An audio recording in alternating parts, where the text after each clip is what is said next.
Ladies and gentlemen, thank you very much for joining us this edition of Leak Project. I'm your host, Rex Bear, and tonight's guest is Richard B. Spence, a professor at the University of Idaho and specializing in Russian intelligence and military history. His course offers modern espionage, anti-Semitism, and the Holocaust, history of secret societies, and the occult in history.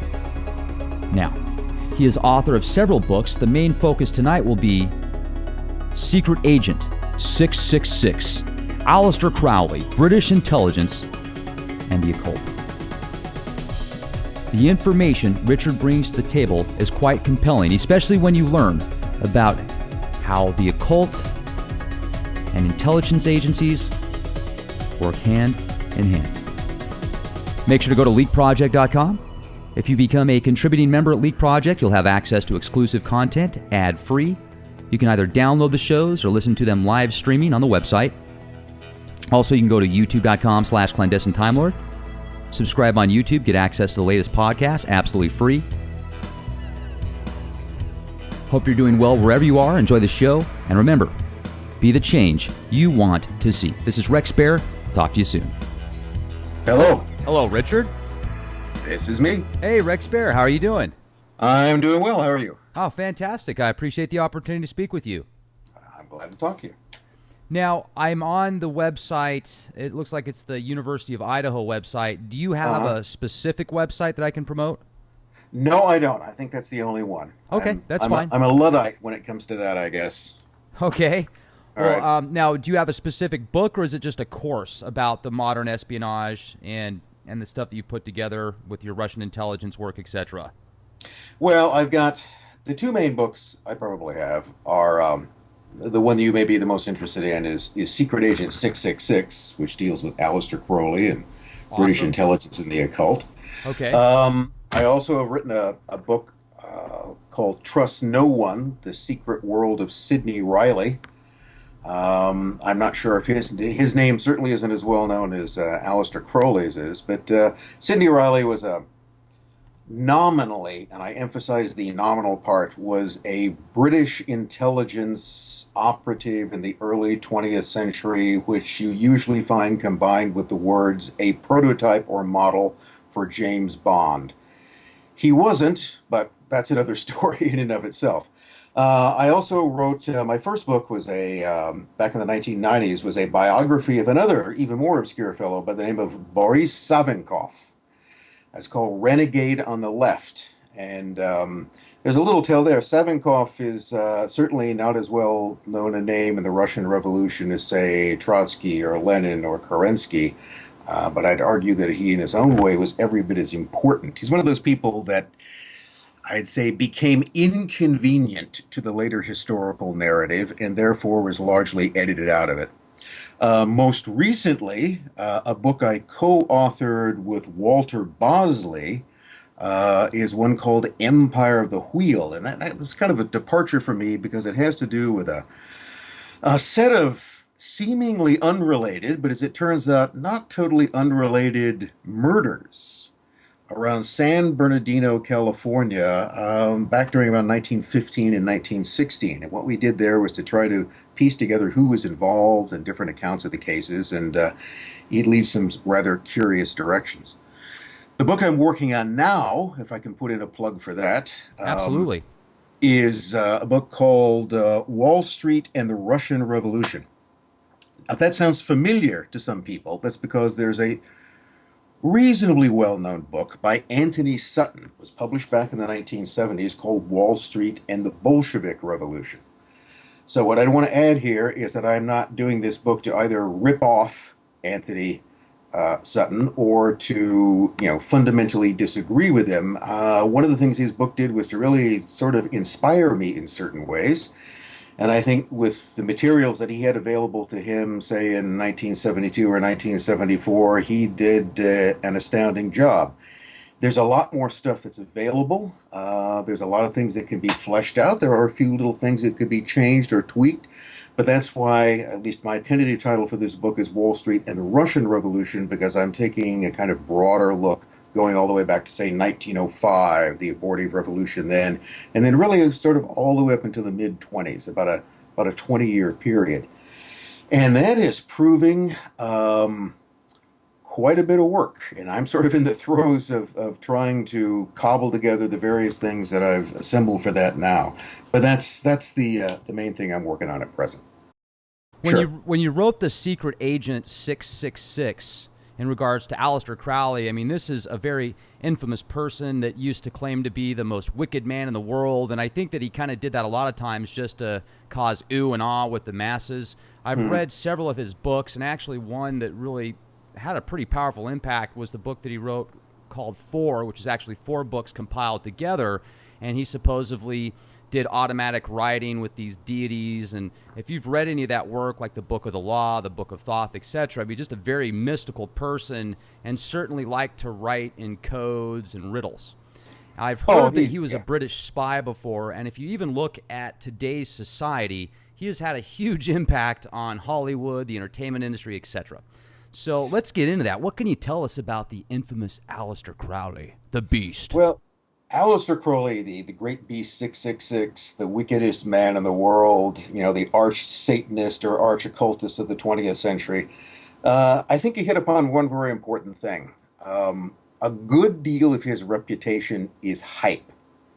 And part of that is hype of other people's creation, and part of it is hype of his own creation. But I have to add a kind of disclaimer anytime that I'm asked to talk about him. And the important disclaimer is to make it very clear up front that I am not a Crowleyite or a Thelemite. That is, I do not subscribe to his beliefs. I am not a member of any of his organizations. I don't belong to the OTO, etc. That being said, I have nothing against people who do. I'd say that of those people who are Crowley followers that I've encountered, all of them have proven to be very normal, helpful, rational people. I don't know what they do in private, but I mean, I've never had any negative encounters with them. So I sort of approach him from the standpoint of an interested party and agnostic, and that's sort of the way that I approached him. And one of the things that I'd emphasize is that there are a number of very good biographies of Aleister Crowley out there. And if you want to get the whole gist of the man, you really should read more things besides my book, because my book tends to concentrate, you get an overview of his life, but it does really concentrate on that one, I think, both overlooked and or readily dismissed and controversial area of his work for intelligence. Now, that's one of those things that might strike some people as seemingly, fantastic, because why on earth would any intelligence agency, none less than the British, who are supposed to be fairly good at that sort of thing historically, why on earth would they employ as an agent a man of such a negative and notorious reputation? Now, that reputation, if you noticed, is still very much alive today. In fact, I'd say maybe one of the most tragic things about Aleister Crowley is that he never lived long enough to sort of finally reap the rewards of his fame. He was a man who, in economic terms, was never successful during his lifetime. He became an undischarged bankrupt in the mid-1930s and remained one up until his death in 1947. Which raises a little interesting question as to how he supported himself, but maybe we'll get to that. But today, I mean, if he still managed to own the copyrights to any of the works he'd done, he would be restored to the position of a wealthy man, which is pretty much the way he began his life.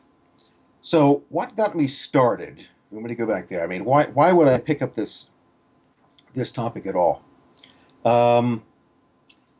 I was back at the end of the 1990s, just around 2000. I was in the throes of finishing up the book on Riley, the Trust No One book.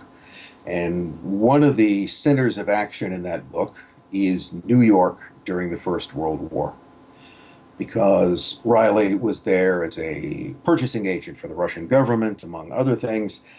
And one of the things I was doing, one of the things I always do with this stuff is that, when you encounter the person you're interested in, you have to pay very close attention to the people that they meet and come in contact with and do business with or sleep with or whatever. And my basic suggestion, maybe an obvious one to any researchers out there, is never ignore a lead. I mean, even if it's a seemingly casual acquaintance, the fact that people meet, you should look into it. I mean, true, 9 times out of 10, maybe 99 times out of 100, that lead will go nowhere. It may just be that. It may just be a casual acquaintance of some kind. But you can't let that go without a certain degree of investigation, because one person can lead you to another, and another. That individual that seems to be a casual acquaintance could prove to be a critical link between the figure you're interested in and someone else. So what I was interested in is that I knew that Crowley was also active in New York at the same time that Riley was. And I knew that Crowley had claimed at various points after the First World War that he had worked for the British government or British intelligence during that time. And might add that one of the reasons why he would often go out of his way to claim that was to refute the charge that he was a traitor. And the reason why people would dub him a traitor was because he did, in fact, in the period between late 1914 when he arrived and 1919 when he left during the war, one of the things he did was that he wrote anti-British propaganda for a pro-German publication. In fact, it was a magazine called The Fatherland. And, I don't know what better name you could give to a pro-German publication. But he wrote for the Fatherland. He knew exactly what the Fatherland was. He knew that the editor of the Fatherland, a guy by the name of George Sylvester Viereck, was a German propaganda agent. And the stuff that Crowley wrote is, it's not accidentally anti-British. It's deliberately and scurrilously anti-British. So that, too, seems to create an apparent absurdity to say that a man who was employed in the war writing propaganda for the enemy against his own country couldn't possibly have served the interests of that country, and must have been, as he was later described, a traitor. And therefore all of his subsequent claims that, what I was doing, I was really doing for the British government, and it wasn't what it was appeared, were just his attempt to try to defend his despicable reputation. Now, so what I did... Can I jump in real quick? Do you Sure. feel that he was a double agent then? You're probably going there, but that's just what's coming through my mind right now. It's one of those things I wouldn't dismiss, but no, my take at looking through it is that he wasn't a double agent. He was, let's put it this way, he was a British mole inside the German propaganda and to some degree sabotage apparatus in the US. That's what his job was. The interesting question as to how he got them to accept him, knowing that he was indeed British. So, not knowing what much to think about that, and I sort of doubted he was. I figured that was just some other sort of claim that someone came up with. So I set off. One of the problems that anybody has doing research in the field of historical intelligence is the sad fact that most historical records, even going back to the beginning of the 20th century or before, are off limits. That is, intelligence agencies don't see themselves generally as archiving agencies, and maybe the simplest thing to keep in mind is that these agencies are involved in collecting secret information in secretive ways. That is, they are secretive agencies, and therefore they sort of expect them to engage in the necessary secrecy of intelligence, which is the whole point of collecting information other people don't want you to have, and keeping information you don't want other people to have out of their hands, to then be sort of forthcoming with their operational histories. That just doesn't really happen. But every now and then, it turns out that there's an agency of this kind that goes defunct. And one of those was an American agency that was very important in World War I, no longer really exists today in that form, which was then called the Military Intelligence Division. So what happened was that the U.S. entered the war in 1917. It really, as incredible as this may sound, did not have any real national intelligence agency, nor even internal security agency. The FBI, as it existed later, did not exist at the time, except in a very limited form. There was no CIA, there was no NSA. And so it sort of fell to the U.S. Army to develop a military intelligence apparatus. The Navy had one too, the Office of Naval Intelligence. But the MID really became the chief, it really functioned much in the way in which the FBI would function today. And internal security and the hunt against spies and saboteurs was one of the main things it was focused on. So, not too surprisingly, remember, Aleister Crowley had been in the U.S. since late 1914, and in the period up until the U.S. entry of the war, he had written pro-German propaganda, and of course that became kind of a problem when in April 1917 the United States joined the war against Germany. And as you might expect, there were people within the MID and even within the New York State Police and Attorney General's office who began to look a little askance at this Englishman not serving his country, hanging out in New York with disreputable people, and who very recently had been working for what was now the enemy. So they began looking into him. And in fact, they not only began looking into him, they even contemplated the idea of arresting him or interrogating him. So they made inquiries. And of course, one of the things that they would do, one of the things that you or I would do, is that they would inquire to the British consulate in New York, what do you know about this guy?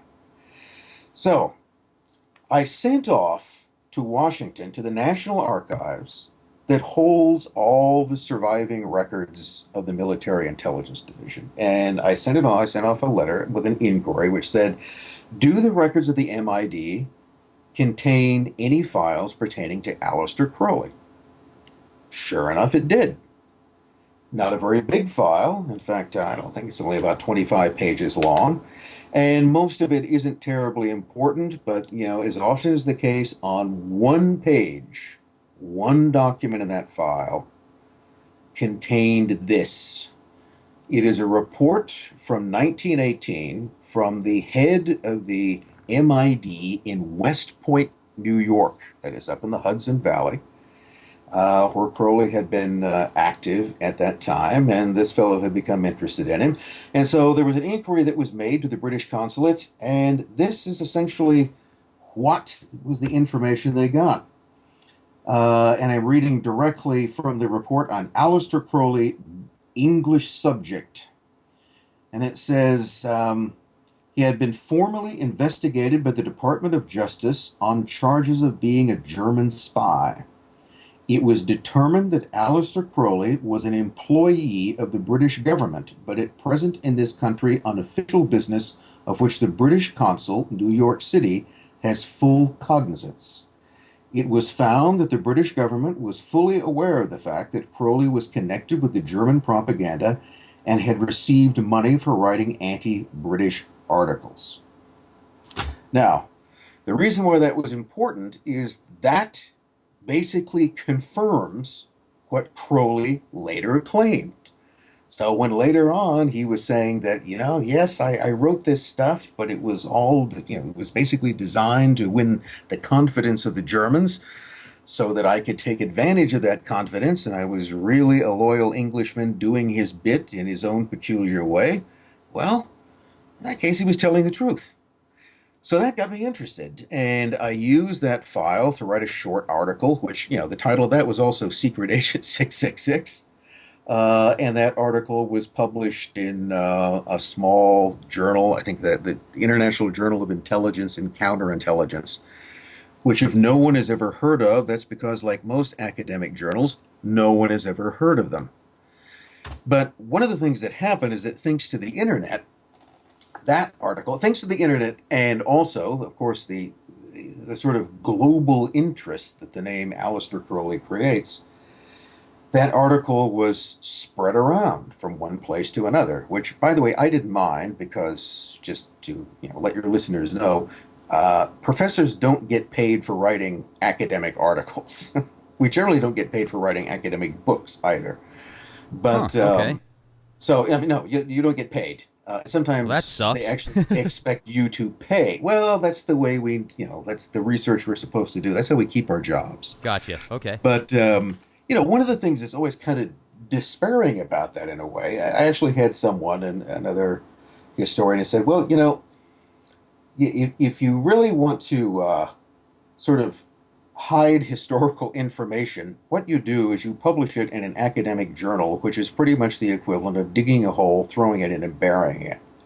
And that's a bit of an exaggeration. But the point is, not many people access those, and not many people read them. And this is, in fact, one of my whole complaints about the way in which a lot of historical research and the way historians sort of relate to the outside world is that we're all too often sort of writing for each other instead, I think, of trying to make the information that we have more broadly available. So that sort of, that article achieved a life of its own, and I started getting feedback. I started getting emails and even actual letters from people saying, well, this is interesting. Maybe you should look more into this. Maybe you should look more into that. And I began getting several people, actually, from different angles. Some of them sort of fans of Crowley, some of them not, saying, you really ought to expand that. You really ought to maybe see if you could make a book out of it. Maybe there's a bigger story there. And at first, I really wasn't certain. Thought I would give it a try. In fact, one of the reasons I was a little reluctant to do that is I had this other book project all set to go, and, generally you don't want to get distracted by something else, but that's what happened. And as I began to dig deeper and collect more information, more and more of this picture emerged. One of the things that became pretty clear is that Crowley's connection to British intelligence wasn't just during the First World War, but which predated it and which followed it. And what it made me do was that it made me take a kind of critical look, at places he visited and at people that he knew. And if you simply look through a lot of the people he knew, some of his closer associates, you're tripping over a spy every time you turn around. It became pretty clear that he had a continual personal relationship, or let's say a lifelong personal relationship with people who had themselves had some connection to British intelligence. So that much was there. So the point was, I wasn't imagining it. I wasn't making it up. These things were there. And it really hadn't been, I think, noticed because no one was looking for it. And I think it's one of those things that writing that book really made very plain to me. It was something that I think I understood before, but I'd never realized how much that in going into researching a topic or looking at any kind of historical figure, one of the things that we usually do is that we go into it with, some kind of preconceptions. We already have an idea as to who this person is. And that can be, you have to have some kind of awareness about the person. But the tricky part is not to be completely taken in or overly influenced by other views. That can be the difficult part of trying to take a really fresh view. That is, acknowledging what other people have said or believe about this individual. In the case of Aleister Crowley, it basically went one way or the other. The predominant view was that, again, he was a wicked, despicable man. He was evil. On the other, a sort of minority, but nonetheless strongly felt view was that he was a misunderstood prophet, that he was unjustly vilified, that in fact he was one of the great religious leaders of the modern era. So there's a big gap between those two things. So I was aware of both of those points of view, but one of the things that I wanted to do in my approach was not to take either of them literally. And simply to take, well, for instance, like the excerpt I just read from this document, to take that document and what it revealed and just interpret things in that light. Go where the often far too few facts lead you, instead of constantly trying to go with the interpretation first and fit the facts to them. I don't know how much sense that makes, but it's one of the things that can happen. So it's this difficulty sometimes in trying to maintain this balance between, a prior knowledge of the subject and then the ability to look at them objectively. So one of the things that I did, certainly what I tried to do, I think I succeeded in doing, was taking a fresh and objective look at one of these people, certainly someone who has been notorious within the 20th century. So what did I see when I looked at that? Well, I saw a man who, on again and off again, he had either volunteered or had been recruited as an intelligence operative or as an agent.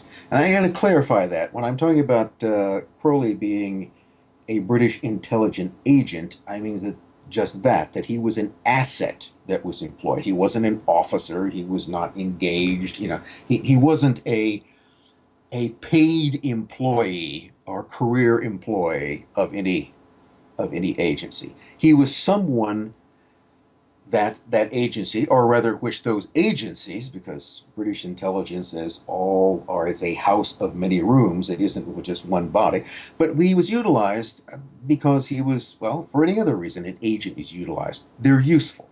They are exploited. Okay, remember, you don't recruit agents because you like them necessarily. Also, interestingly enough, you don't recruit intelligence assets because you necessarily trust them.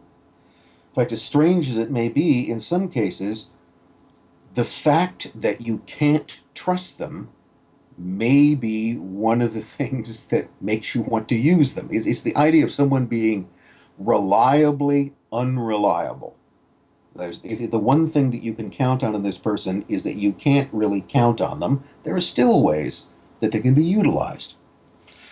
So the question would then come up, what would an intelligence agency be able to utilize in a man who seemed to devote himself to occult practices, to membership in strange, secretive, esoteric organizations, who mixed with some rather unusual people, who in some ways might seem to be very untrustworthy? Well, one of the things I realized that did is that it connected him, Crowley's association with what we roughly call the occult, which practically means a variety of small, highly selective, secret, esoteric organizations, both in Britain and America. And everywhere he went, he always touched bases with those people because this is a kind of invisible world. It's a world which really only clearly exists to the initiated. But it is a world. Think of it this way. It's a kind of international subculture. And as all subcultures do, they maintain communication between themselves. And it's not an insignificant subculture. So something else that became pretty apparent is that if you think that, all occultists or members of esoteric organizations are a pack of dysfunctional weirdos, which isn't to say that they may not include dysfunctional weirdos. It's kind of the opposite, isn't it? Usually, they're more educated. Well, not only are they more educated, they're often people in positions of great power and influence. Right. So one of the things you find, it's not at all odd to find that there are people who are interested in occultism who are involved in intelligence. There almost seems to be a symbiotic relationship between intelligence and occultism. And I think that's probably because that the two things tend to attract similar personality types. Now, again, this isn't to say that everybody who's involved in intelligence is an occultist and all occultists are connected to intelligence. That's not it at all.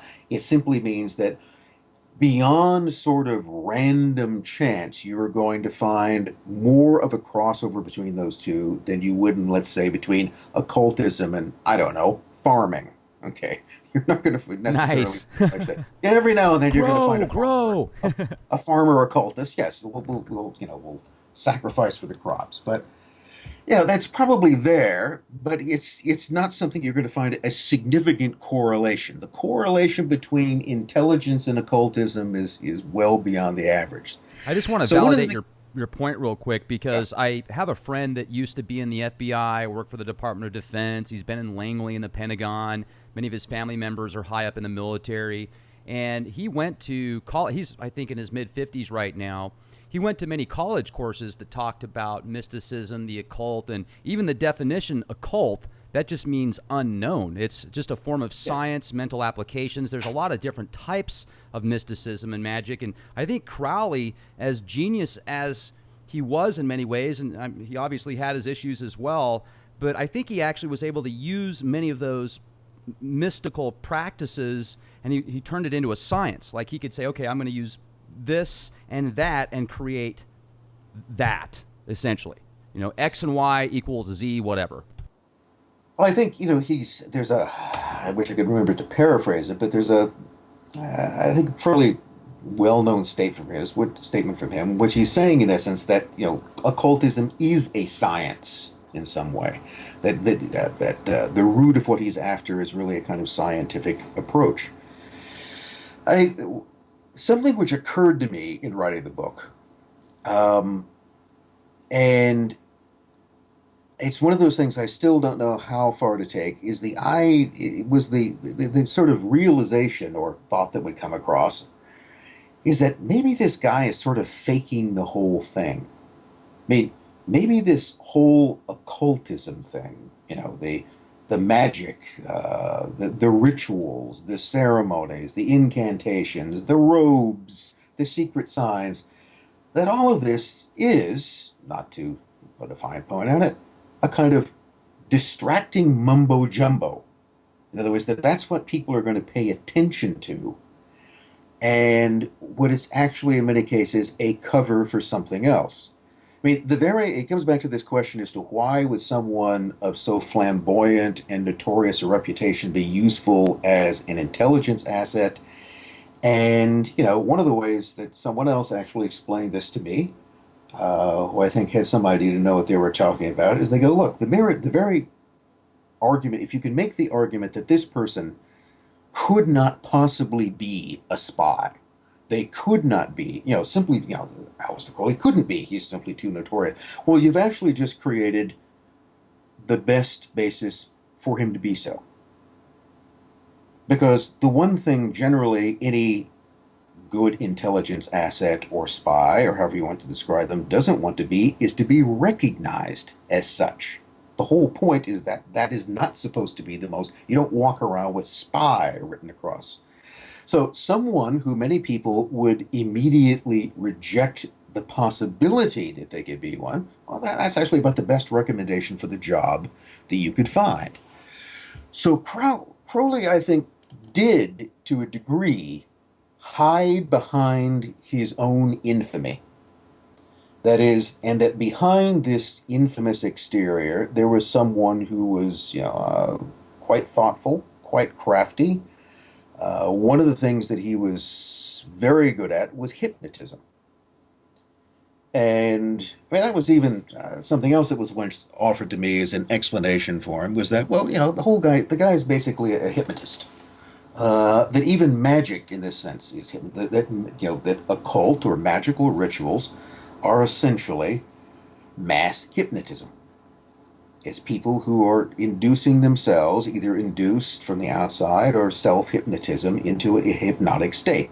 It's maybe too simple of an explanation, and I don't argue that your listeners would have to accept that, but it's a thing to consider, that the hypnotic aspect is there, and that's something that Crowley seemed to take a very strong interest in. And it's not, again, as simple to say that he simply went around hypnotizing everybody he met, but he did some. And I think that one of the things that gave him was a very deep perception of how people could be manipulated in their perceptions. That it's one of the little tricks that he supposedly liked to pull was to go into public places and essentially become invisible. In fact, there are various points where he talks about becoming invisible. In some cases, he's talking about this as if he's actually trying to become physically invisible. Did you know that that's a ritual, actually, that's performed in certain OTO circles where they don't actually go invisible, but they change their vibrational frequencies, the way that they're thinking, so slow that it almost makes them invisible because people don't notice them. That's it, interesting.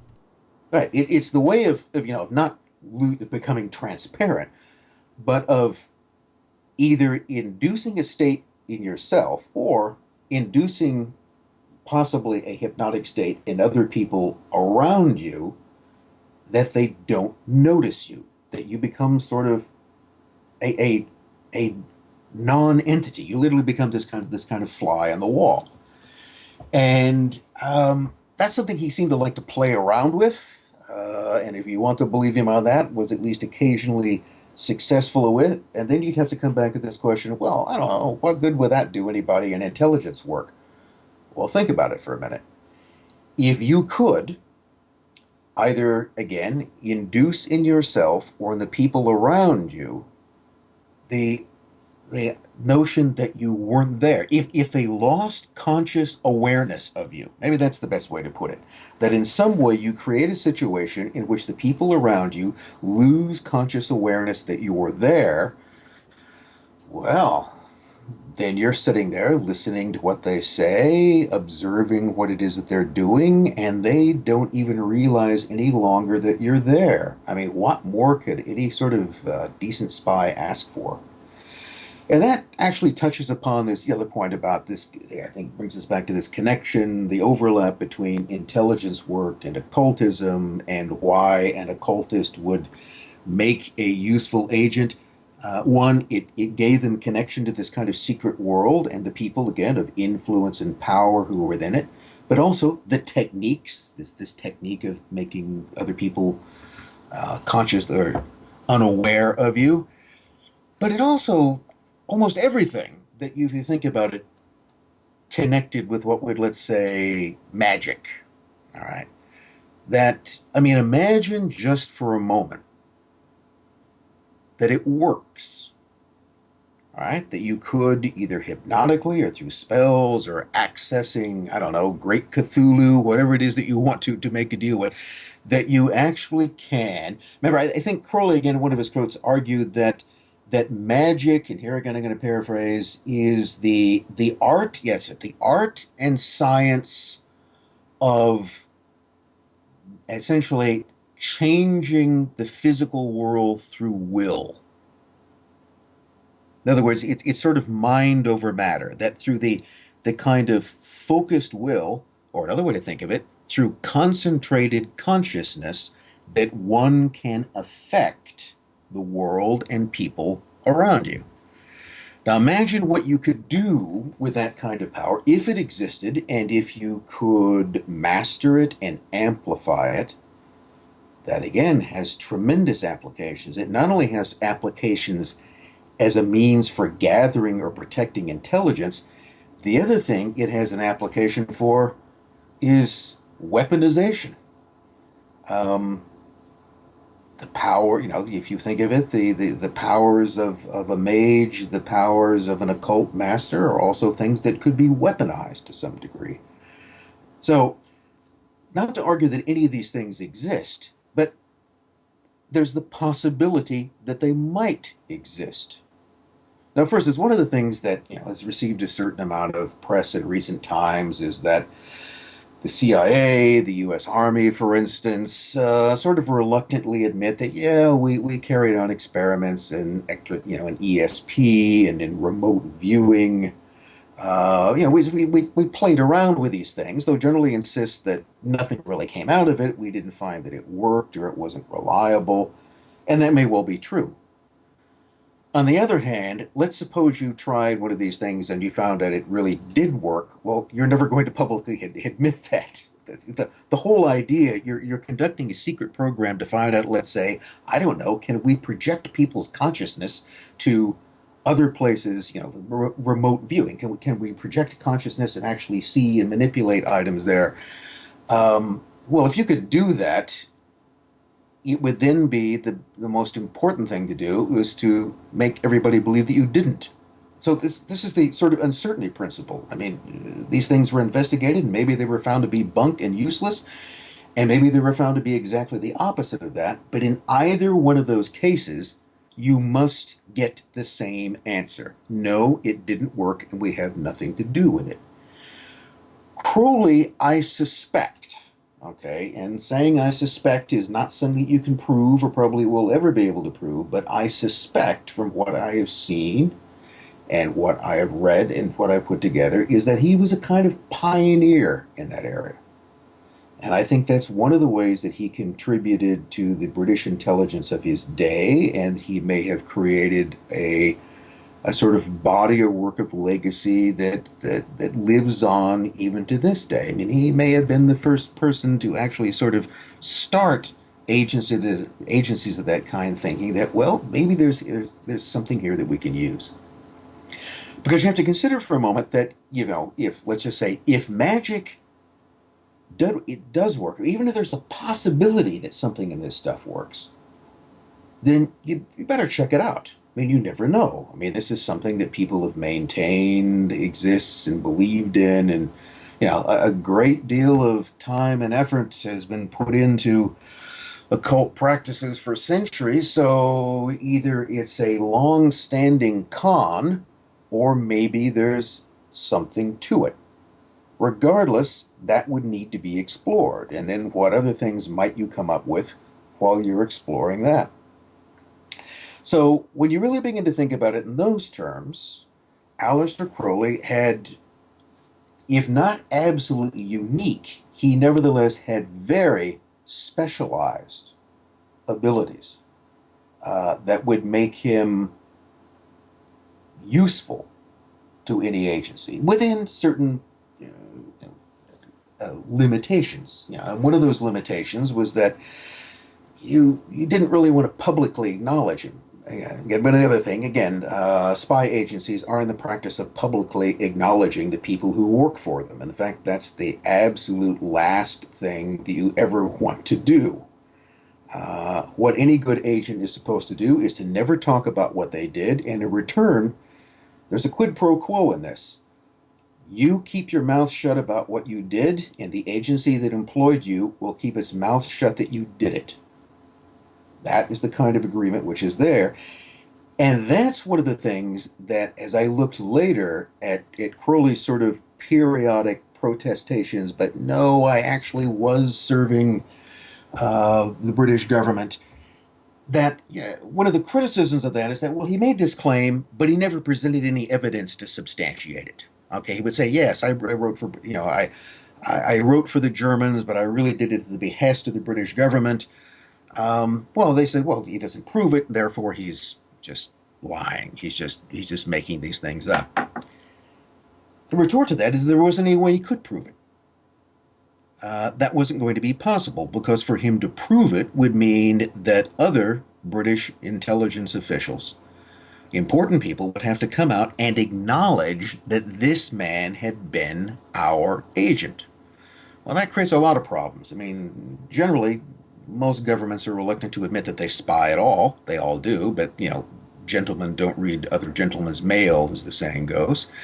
So you would have to admit that, one, you actually do have a spy agency, and that not only that these agencies actually have in their employ people such as Mr. Aleister Crowley, which the public has basically been told is a worshiper of the devil and probably a traitor.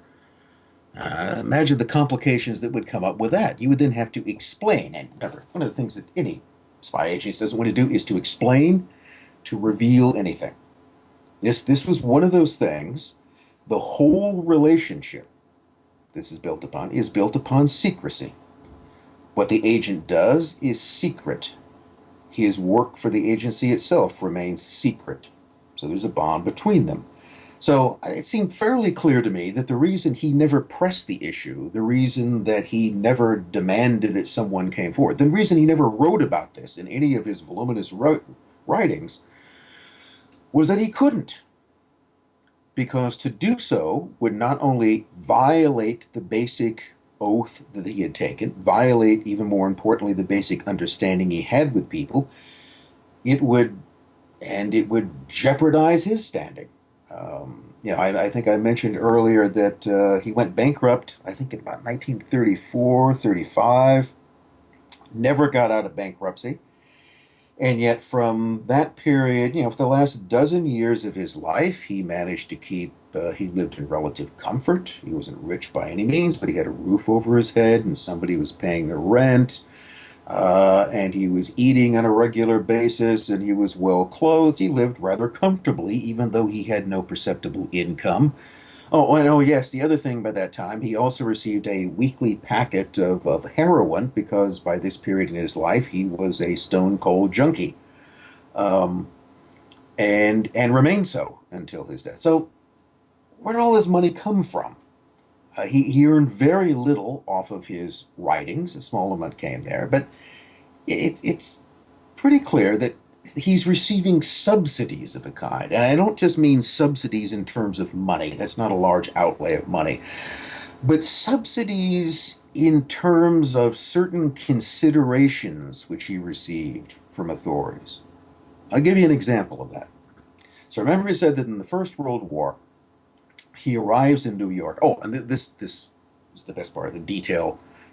He arrived in New York right after the start of the First World War. He arrived on the 31st of October, 1914. That is Halloween, what could be the better date, aboard the Lusitania, okay, which in a few months' time was to be very notoriously sunk off the coast of Ireland. So he arrives in New York in Halloween 1914 aboard a doomed ship. Now, I'm going to dismiss most of that as coincidence, but who knows? It's just one of the ways the universe works, I suppose. And he remained there until December 1919. So keep in mind, while Britain was at war, while 900,000 British soldiers were killed in the course of that war, Aleister Crowley was seemingly quite safe and secure, again, usually without any visible means of support in America.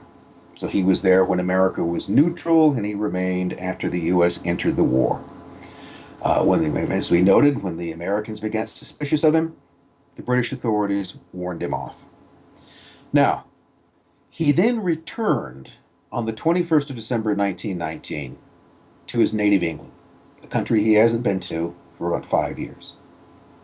Now, you might assume that with his background, and by the way, his writings for the fatherland had been published and disseminated, and people, Scotland Yard, MI5, had copies of them. They weren't, it wasn't as if the British officialdom had somehow missed the fact that Aleister Crowley has been writing German propaganda. No, they all knew about it. So they were quite aware of that. And yet these things happen. In order to return to England from New York, he had to visit the British consulate. Now, we know the British consulate was the same group that said they knew about him, but he had to visit the British consulate, and he had to visit the passport control office because his passport from 1914 was no longer valid. At the very least, it had to receive a new visa so that he could return because passports and regulations had changed during the war. Well, he goes to the British consulate, which was then at 44 Whitehall Street in Lower Manhattan, and he goes to the passport control office, and guess what? He gets a clear ticket home. And he gets on the liner, the SS Lapland, and he takes that across the Atlantic, and he lands at Plymouth, and he gets off, and then guess what happens? Nothing. He's not questioned. He's not, there's nothing exceptional about his entry. He simply comes back to the country that he had left, comes in very quietly, goes to see his favorite aunt and has Christmas dinner with her and is in the country for a while. What happens after a short period of time is that the British press, which of course didn't have a positive view at all, in fact, it's the press which dubbed him the wickedest man in the world. He kind of liked that at the time, but it wasn't actually a name he gave himself. The British press catches on that apparently this traitor, this slacker is in the country. What's the government going to do about it? And whammo, he is out across the channel into France very quickly. Never, he's not arrested. There's no, in fact, he's out of the country before most of these articles appear.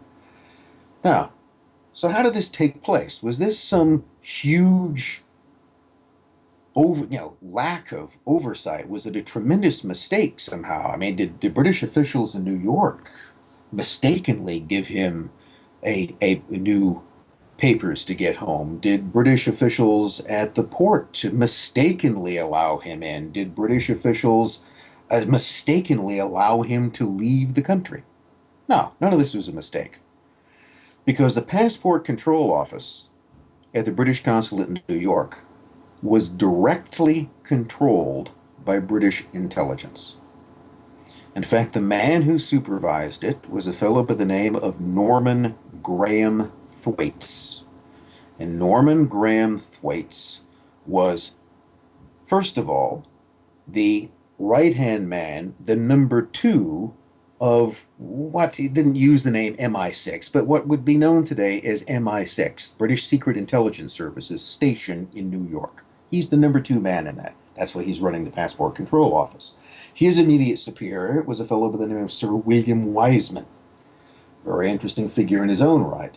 So what Crowley did, when he went to the Passport Control Office, you're walking into the lion's den of British intelligence in New York. They are the ones. In other words, he wasn't some, overburdened passport clerk who didn't know who this guy was.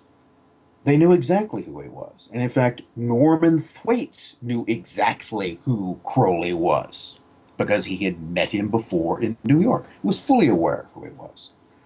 So they facilitate him going back, and the same way that the officials at Plymouth were quite aware of who he was. And in the same way, the British officials who almost certainly gave him a heads up that things are going to get, you should get out of the country because there's going to be a scandal if you stay here. Christmas dinner is over. Knew exactly who he was. None of this was done out of ignorance. But this would be the prime example of Crowley getting consideration, of getting a pass on things, of getting almost a kind of subsidy that really only makes sense if you realize that these people were his employers or that there was a relationship between them. And that's one of those things that on and off goes through much of his life. I certainly, in the book, I don't argue that he's necessarily the best spy or the most careful one. In fact, one of the things anybody who reads it is that in the early 1920s, he shows up in Italy. One of the most famous or infamous episodes is that he starts what I think today would be called a commune at basically an abandoned farmhouse on the northern coast of Sicily called the Abbey of Thelema. It's still almost a pilgrimage site for many people today, and or at least who or fans of Aleister Crowley. The Thelmites. And he set up his pardon? I said the Thelmites. Yes, Thelemites. That's where the term Thelemite comes from. The Abbey of Thelema was he is going to be his sort of grand church and community. Even as a commune, it was pretty much a dismal failure. Okay, so again, like most of the ventures he had, one thing that Aleister Crowley was ever a businessman. I don't think anybody could accuse him of having a practical entrepreneurial bone in his body. So it was, but it created, what was going on there? Well, I don't know, occultism and free love, which in the 20s was far more salacious than it is today, and sort of, if nothing else, cemented his reputation as a corrupter of men, women, and children. But the other aspect of this is that what eventually happened to him is that the Italian authorities, the fascist Italian authorities, in early 1923, soon after Benito Mussolini came to power, kicked him out of Italy, expelled him. They didn't kick out everybody else in the commune, but they were after him. They were not simply trying to shut down a bunch of British weirdos that are hanging out practicing free love and magic. They wanted to get Aleister Crowley out of the country, and they did. But one of the things that is then mentioned in some of the Italian reports is that one of the things that they found were British intelligence documents among his papers. That, I'd argue, was a major mistake on his part. That was a real breach of tradecraft because you're not supposed to leave things like that lying around for people to find because that's incriminating. Again, if they simply think that you're a moral reprobate and want you out of the country for that reason, well, as far as the British government is concerned, that's okay. That all sort of adds to your cover. On the other hand, if they start going through your papers and they find out that you, occultist moral reprobate, also somehow have British documents in your possession, that gets a little tricky. So there was one of the things that, so what possible purpose could he serve there? Well, one of the things that everyone was interested in was what was this new fascist government going to be like? What was the attitude of the population? What sort of other material could be picked up by people who came and went? I mean, there was a kind of continual procession of people who were coming and going from the Abbey. It was a seemingly insignificant base from which many things did. I mean, this isn't to argue that it wasn't a real commune and there weren't actual occult activities going on. There certainly were. There's nothing mutually exclusive about that. But it was also a cover by which other agents could be brought in and out of the country, and which Crowley could coordinate intelligence gathering materials throughout Italy. The British had a strong interest, by the way, in Mussolini. And one of the reasons for that, as I think was only revealed within the last decade or so with the declassification of some old MI5 files, is that guess who else also had been, at least for a time, a British intelligence asset? Benito Mussolini. In fact, during the First World War, the British paid Mussolini to write anti-German pro-war propaganda to try to bring Italy into the war. They hit him on like a monthly contract. He had worked for them. So there's an interesting sort of flip side to this, that, in this case, Mussolini is writing propaganda, Crowley is writing propaganda. It all fits into the same picture. So now, a fellow who had been a British intelligence asset some years before, had started this militant movement, and guess what? Taken over the Italian government. There's every reason in the world why Crowley and undoubtedly other British agents would want to have a very careful eye on what he was doing.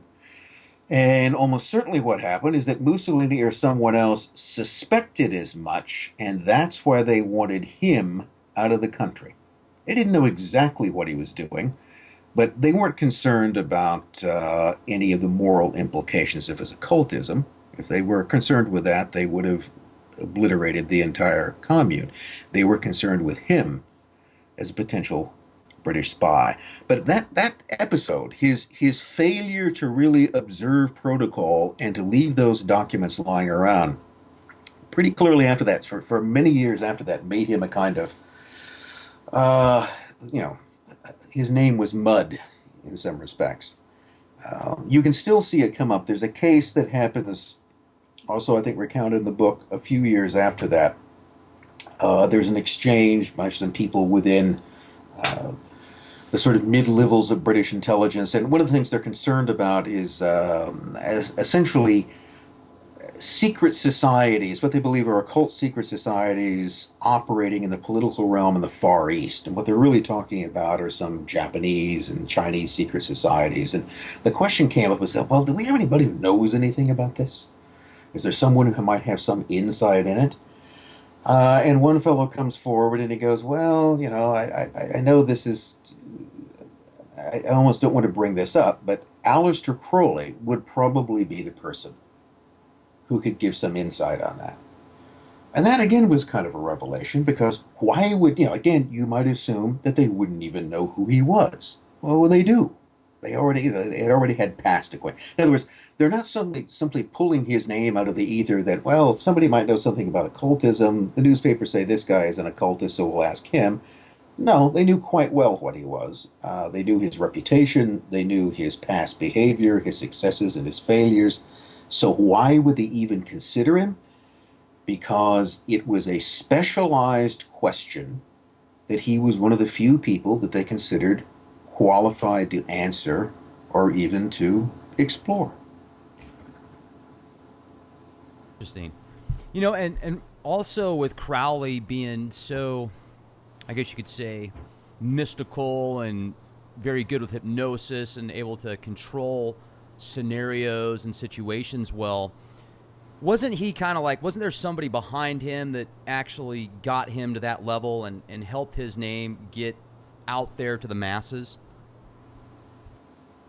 You're talking about someone who, in terms of, Like took his books and published his books and stuff like that. I mean, there's a key factor. I heard his name one time before, and I can't remember who it was that actually got the information released later and kind of kept his name alive.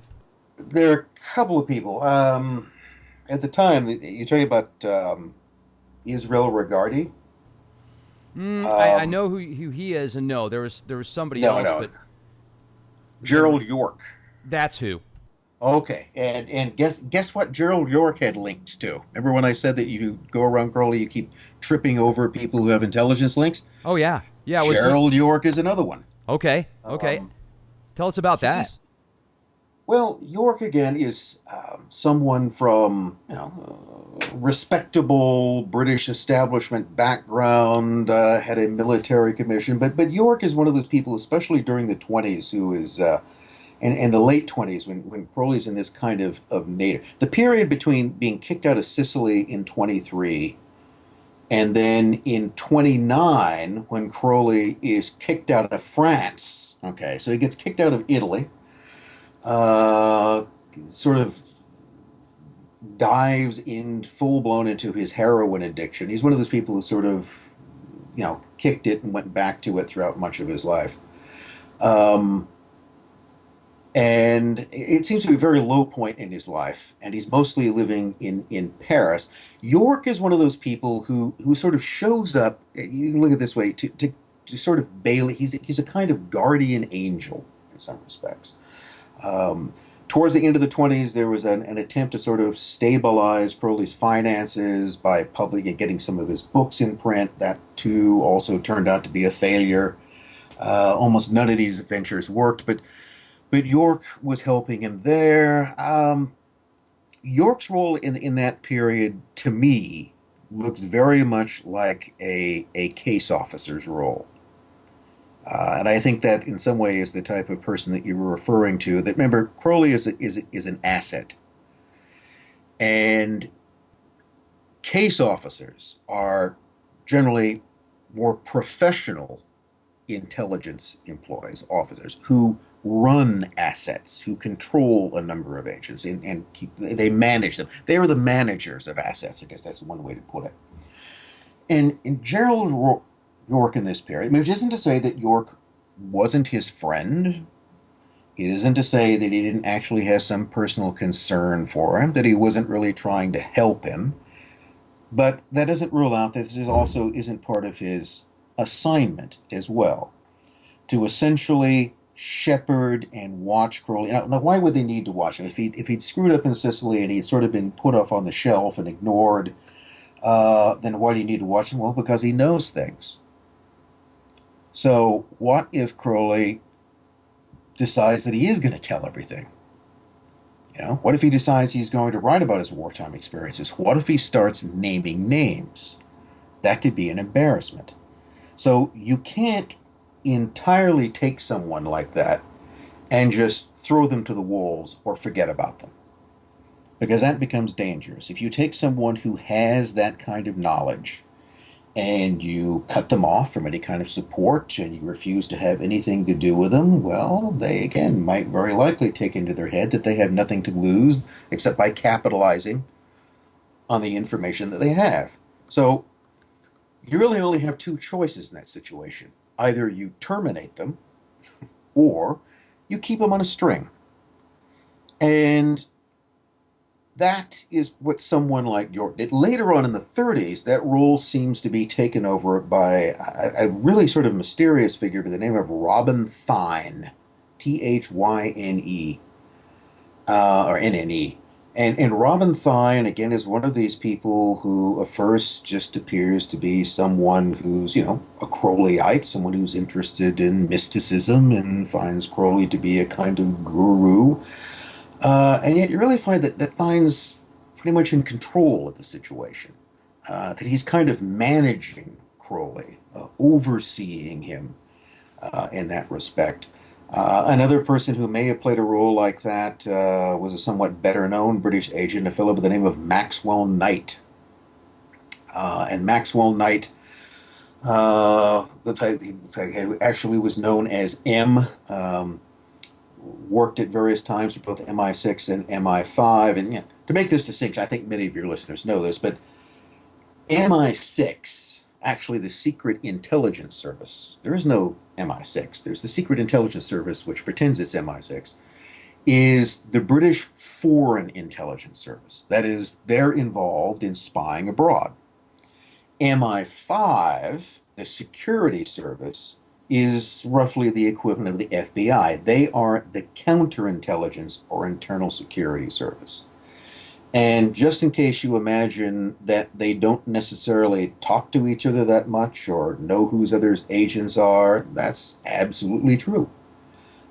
In some cases, it may be to the interest of MI6 to have MI5 be actively suspicious of some of its assets. Why? Well, because if someone else is looking at that and they notice that let's say, for instance, that you're trying to infiltrate one of your assets into an enemy spy ring. Well, those people are going to be suspicious of it. Therefore, the mere fact that MI5 is suspicious of this person would seem to confirm that, would seem to suggest that the British government couldn't possibly be interested in them. That's what was, by the way, back in New York in World War I was going on. One of the reasons why the Germans in New York were willing to accept Crowley, one of the reasons, is because the British publicly were manifestly suspicious of him. In fact, if you look at a kind of general description of him that was written up by the British Intelligence Office in New York and circulated, has nothing good to say about him at all. Has nothing specifically bad to say about him, except that he appears to be a kind of dissolute character, untrustworthy, connected with German agents. I mean, saying things that were all, in many ways, quite true, but which, see, it was to the interest of the same British officials to publicly smear his reputation and put him under suspicion as it was privately to assist him. It's the same people doing this. Publicly, they will vilify him and keep their distance from him. Privately, of course, he's working for them. And once that sort of relationship is understood, these things that don't appear to make any sense do, at least in their own way. The other reason, going back to that the Germans were willing to accept him was because of the occult angle. And that actually goes back a few years before to around 1910, years before the First World War breaks out. And this is actually when Crowley was initiated into the OTO, into the Ordo Templi Orientis. This is an organization that survives today. There are different groups of it, and most of them don't get along. That is, there are different people who claim the title of OTO, but Crowley certainly became the central figure in that organization, but he wasn't at the time. The OTO was originally a German occult organization, founded by Germans in Germany and Austria. And the key figure in this was a guy by the name of Theodor Reuss. And it was Reuss who initiated Crowley into the OTO, who introduced him into the organization that Crowley would later basically take over. and sort of granted him this, this grandiose title of being the head of the order for the British Isles and most of the English-speaking world, including America. So this is why, in 1914, Crowley could show up in America, and along with everything else, he could claim to be the head of the OTO, of the Ordo Templi Orientis, for North America. And who has put me in charge of this? Well, a German, Theodore Royce. This is a German secret society. Now, here's the other kicker to it.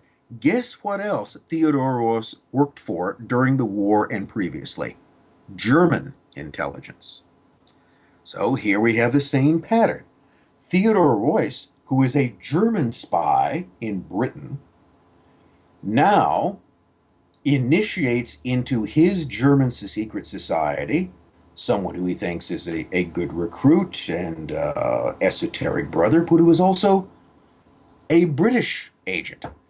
In fact, it doesn't take too much to figure, if you put the dots together, that when Crowley made Royce's acquaintance, when he cultivated him and got him to bring him into his organization, what he was doing was infiltrating a German spy ring within Britain, because that's what Royce was running there. That's what he was doing in Britain before the war. He was running a spy ring. And guess what? He now managed, we'll assume unwittingly, you never know about these things, to bring a British agent into his organization. That British agent, a few years later, then sort of capitalizes upon this to go to New York, or he's now, also out of the blue, he just styles himself as an Irish nationalist. So to get something to be explained here, Crowley is not Irish. I'm not sure he even went to Ireland. No of the real Irish nationalists in New York ever seem to have known what to make of him or had anything to do with him. But the Germans would sort of accept him as that. But the real key to his acceptance by the Germans, though, was that who are the Germans going to turn to ask that we've got this guy, this Englishman, maybe he's an Irishman, we're not sure, Crowley, who shows up and he wants to work with us. He says that he hates the British crown and he wants to assist the German cause.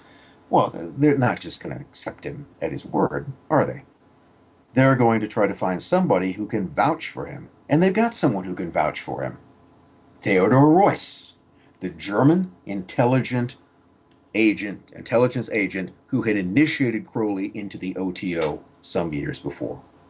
So you see this whole pattern here of sort of gaining confidence of one person in order then to gain the confidence of someone else.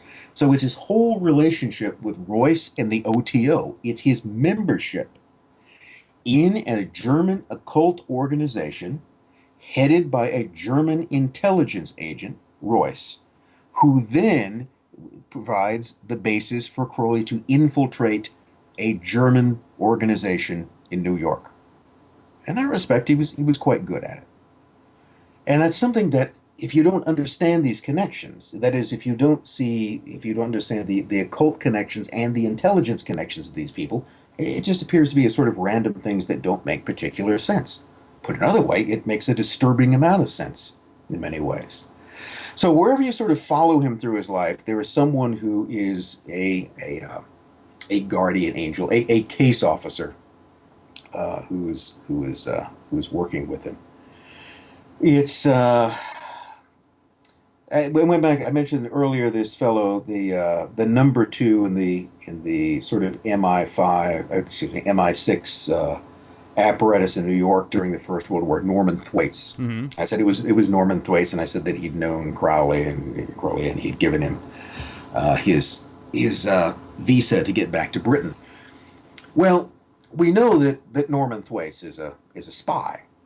No question about that. That's who he's working for. The other thing that's less obvious is that Norman Thwaites, as he readily admits in his later biography, always had an interest in spiritualism and seances. In fact, in his autobiography, there's a whole description of a seance which Thwaites attends sometime in 1917 or 1918, in which he and other people present use a Ouija board and a female medium to reveal a German spy ring. Now, he never mentions Crowley's name in the book, but of course, he never actually mentions, except for one person, anybody who was at this little gathering. And I would bet a reasonable amount of money, wouldn't bet the farm, wouldn't bet the house, but a reasonable amount of money that Crowley was there. I suspect that he was probably giving stage directions to the whole seance that took place.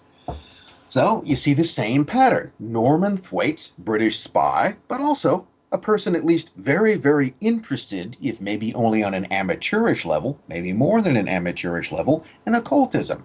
And Aleister Crowley, occultist, who also just happens to be a British intelligence agent. So two men that otherwise would appear to have nothing to do with each other actually have two things that draw them together. These two things coincide. So this is the pattern that I tended to find over and over and over again. I guess, skipping again some more years to the late 1920s, I think I mentioned the fact that in 1929, Crowley's kicked out of France. Okay, he'd been living there as a resident foreigner, and by kicked out, what happens is that they pulled his they sort of pulled his green card. You have a permit to live as a foreigner in France, and they took it away and kicked him out of the country. And what did they kick him out for? You might wonder. Did they expel him from France because he was an occultist? Because he was suspected of Satanism, black man? There were things about him that in the press that appeared that way. No, they kicked him out for suspicion of espionage. So another case where Aleister Crowley is kicked out of a country for being a spy. That appears to be the instance, by the way, in which I think he came the closest to spilling the beans.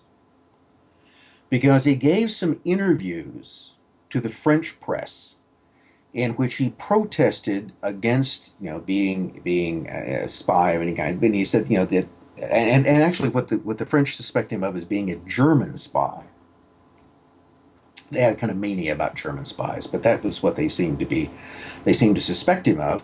And this is why I think he gives one interview where he goes, no, you understand that during the war, I was on the Allies, I spied for the Allies, I worked for the British, and he actually mentions the name of someone who he says could vouch for him. And this is a fellow by the name of Admiral Guy Gaunt. In fact, I think he mentions Gaunt's name on a couple, he gives him as a kind of reference. That's as close as I can tell that Crowley ever really gets to revealing any details about his work in New York years earlier. Because it's very interesting that he mentions Guy Gaunt. And it's interesting that he would even know who Guy Gaunt was, because Guy Gaunt was not a terribly well-known personality. He was a British, he was a Royal Navy officer, and he served briefly in Parliament, but not a name that most people would be that he wouldn't pay much attention to. No, the reason he knows Guy Gaunt is that Guy Gaunt was the head of another branch of British intelligence in New York during World War I, British Naval Intelligence, the Admiralty's intelligence. So see, the British Admiralty, the Royal Navy, ran its own intelligence operation, had nothing to do with MI5 or MI6. In fact, again, they wouldn't speak to each other. And in fact, Gaunt, who had actually been the first senior British intelligence officer in New York, was basically displaced when people like Wiseman and Thwaites showed up. And there was, if you suspect there were tensions, there were. Crowley's main association, if you connect the dots, wasn't with MI6. It was with British naval intelligence. And Gaunt was probably his case officer in New York for much of this period, the guy that he would directly report to. And that, again, it makes sense that he would then name Gaunt. So remember, when he's saying that Guy Gaunt could vouch for me, he's talking about a man who was nominally the naval attaché in New York, but whose secret job was being the head of British naval intelligence. So that wasn't something that was publicly known, but it was clearly something that Crowley knew, and the only way he could know it, well, you can put those pieces together as well. So, he's kicked out of France. He has no money to speak of. And he comes back, or he's actually summoned back to London. And that's one of those things that's a kind of interesting turning point because he clearly had been persona non grata in England for a number of years. And again, after this failure in Sicily, I think that he's almost never in England between about 23 and 29. He's been in exile. Now he's sort of called back. And one of the people that he calls back to see is a fellow by the name of, it's either Major or Colonel Carter, who works for Scotland Yard, okay, which is also another internal security, maybe the most famous of all British police or security agencies. But it also turns out that Carter just doesn't work for Scotland Yard. He's also Scotland Yard's liaison man to, guess what, MI6. So he sort of works for both agencies, or at least he has some connection with both of those. He calls Crowley back and says, essentially allows him to return home, but also apparently has a job for him. And one of those jobs that he immediately dispatches on is that you can sort of earn your way back in if you go to Berlin and you hang out there for a while and you report on things like IRA activists who are, the Irish Republican Army that was perhaps in Berlin. Now, keep in mind, the Nazis have not taken power, but the Nazis are rising to power. So it's very interesting to note that Aleister Crowley is in Berlin, seemingly outwardly just hanging around, going to bars, having the occasional magic, ritual, consorting with prostitutes, the usual thing that a dissolute occultist would supposedly do. But he's also in one of the most important cities in Europe at one of the most important times in its history. The fall of the Weimar Republic and the rise of Hitler and the Nazi Party, and Aleister Crowley has a ringside seat for this. Now, why could he be useful? Certainly the British and others must have had all kinds of people collecting information on the Nazis. Who wouldn't be collecting information upon a party which has come from relative obscurity? And this is one of those things I think is sometimes missed. Up until about 1928, the Nazis had really gotten nowhere. Okay? They were a fringe party.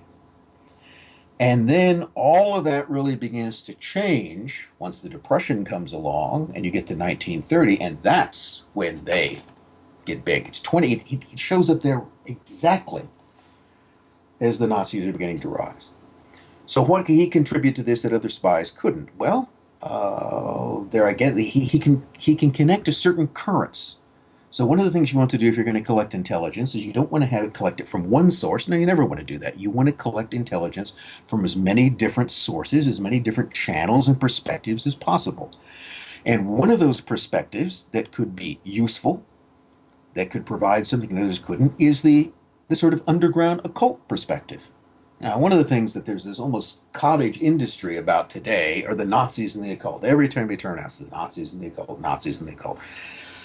And that's one of those things which is a completely topic in and of itself. Is probably, more has been made out of than is really there, but there was something there. So whether or not Hitler had any interest in the occult, people around him like Rudolf Hess certainly did. Heinrich Himmler certainly did. So there were people, in other words, within the Nazi establishment, if not Hitler, people close to him, luminaries in this new rising party, who not only had interest in occult and esoteric topics, but then that meant that they had connections with other people who did so. And that's, again, another source of information. It's a whole other perspective upon those people, and you would want to try to get them, and they only get that perspective, and the person who would be perfectly positioned to do it, a man who had close connections to German occultists.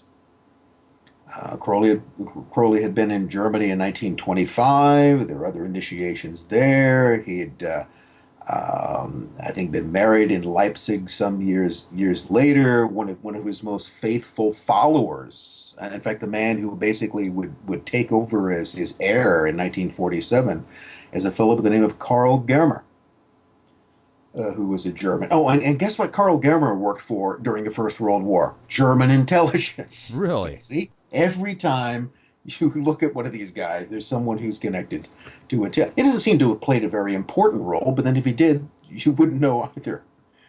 So Germer, who also happens to have some background in German intelligence, is then very close to him.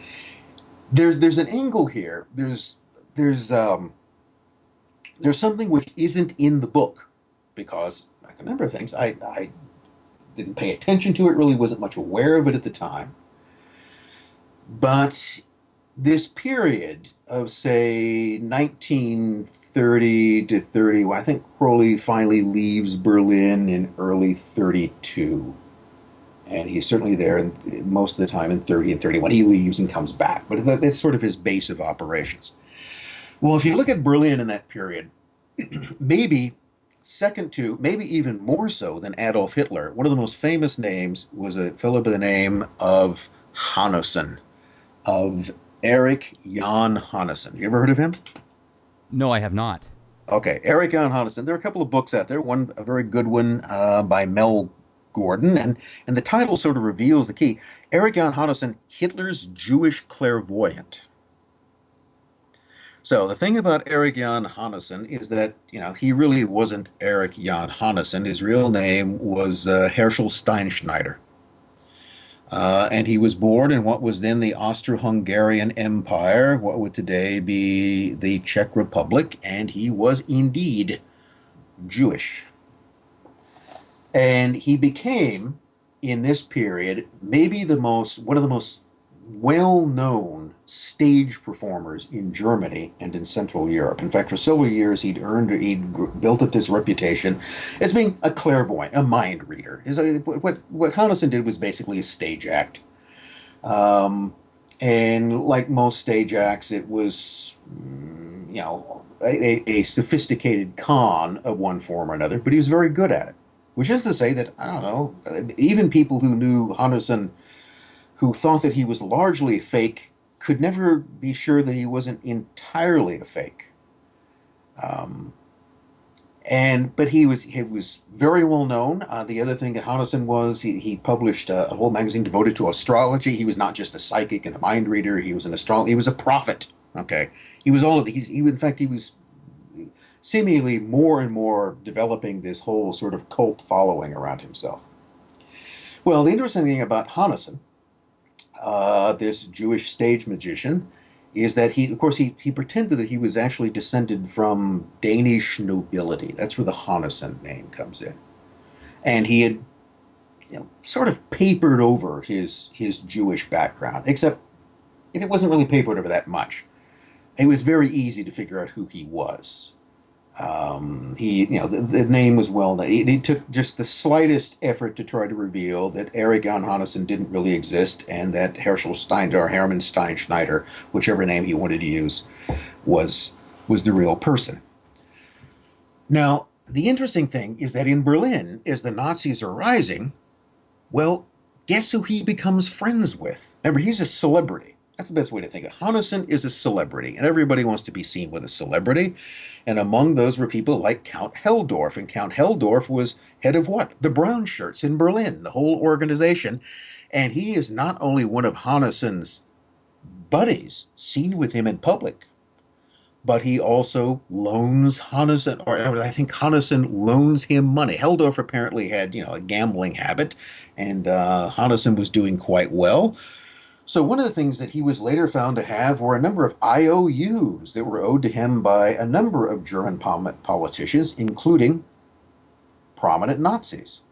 But the Brown Shirts, the SA, the stormtroops, Helldorf were so proud of it that they actually make him an honorary member of the SA. Okay, now keep in mind, this is a Jewish stage magician whose background is not well disguised, who is now a prominent public associate of Nazis. And not only that, he becomes a kind of Nazi prophet because it is Hannessen who predicts in early 1932 that the Nazis are going to win big. And they do. And that actually brings him to Hitler's attention. So one of the things that's still sort of a debate today is not whether or not Hannessen and Hitler met. They certainly did. But how many times they met and how far back their relationship went. In fact, there's at least one source, I mean, it's probably a typo, but you never know, that says that Hannes and Hitler knew each other as early as 1922.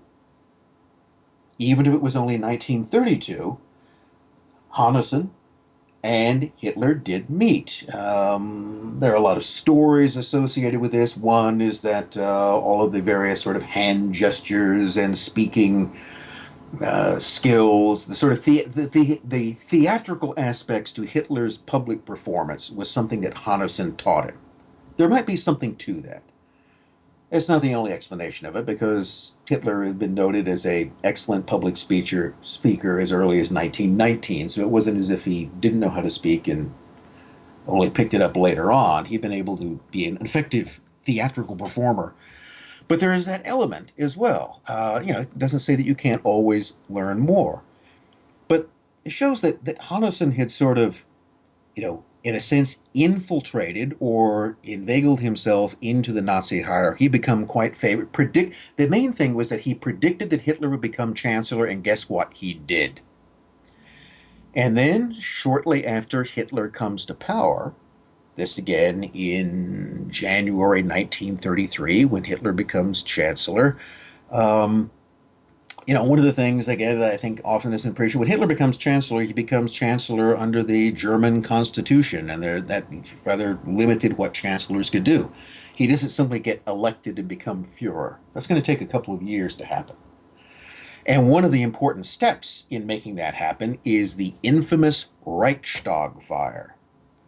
I think a lot of listeners may have heard of that, and maybe explaining the obvious, but the Reichstag is the German parliament, and what happened is that not long after the Nazis came to power, it burned. There was a fire which destroyed the building. The Nazis capitalized on this fire, what today we would call a false flag operation, setting it themselves, blaming it or using as a patsy a Dutch communist, a fellow by the name of Martinez van der Lubbe. They had their patsy, they sort of perpetrated and argued it was all part of a Bolshevik plot, and then used this emergency to, guess what, get emergency powers to eventually get through something called the Enabling Act, and that's the actual beginning of the Nazi dictatorship. That's what transformed Adolf Hitler from simply being a constitutional chancellor or prime minister with very limited and temporary powers into a man who would become the dictator to the country. Now, what eventually seems to have gotten Hannes, where his psychic powers, might have proved a little dangerous for him, is that in a public forum, just before the Reichstag burned, he predicted he saw the burning of a great public building. And then guess what happens? The Reichstag burns. Well, I'm sure he didn't actually utter the words Reichstag, but everybody knew what he was talking about, and that again suggested, there's only two ways to interpret that. Either this guy has actual psychic powers, or he knew it was going to happen. Now that was a problem. And one of the things that then happens is that not long after it, guess what happens to Erich Jan Hannes? He disappears. And not long after that, his decomposing body is found in the woods not too far from Berlin. All right, so the man who had been apparently a close friend and even associate of Hitler and other Nazis now apparently had become an embarrassment and was eliminated. That's the general way the story is told. There may be more aspects to it. Now, so how does this whole diversion fit back into Crowley? Remember I said that when Hitler is rising to power and Hannes is at the peak of his fame, and Hannes and Hitler are eventually brought together, well, up until the middle part of 1932, who else is in town? Aleister Crowley. Now, one of the things that Crowley took an interest in, one of the things that supposedly he actually knew a good deal about, was stage magic. And this was the whole performance. He was very interested in people who did this, and one of the things that he realized is that it was basically sophisticated fakery. And, I think at one point he actually sort of, explained why even many occultists would sort of resort to fakery. And it's actually pretty simple when you consider it, is that fakery you can control. Okay, if you know the trick, you can. If you master the trick, it will work every time. On the other hand, let's say that instead you're trying to achieve something by, I don't know, praying to some discarnate entity, okay? Whether you're trying to get a god or a demon or angel to do your bidding, and the problem with that, even if you believe in them, is that they have minds of their own, don't they? I mean, if Absolutely. you're trying, okay, if you're trying to get a sentient being to assist you, well, you never know whether they're going to do it or not. So, see, the whole thing is the trick is easy to manipulate. You learn the trick works all the time. If you're waiting for the gods to do it for you, well, the point is sometimes they do and sometimes they don't. And from the standpoint of a stage performer, you just really can't depend upon that type of thing. So it's in some ways it's kind of crushed. But Crowley was always interested in watching these people perform.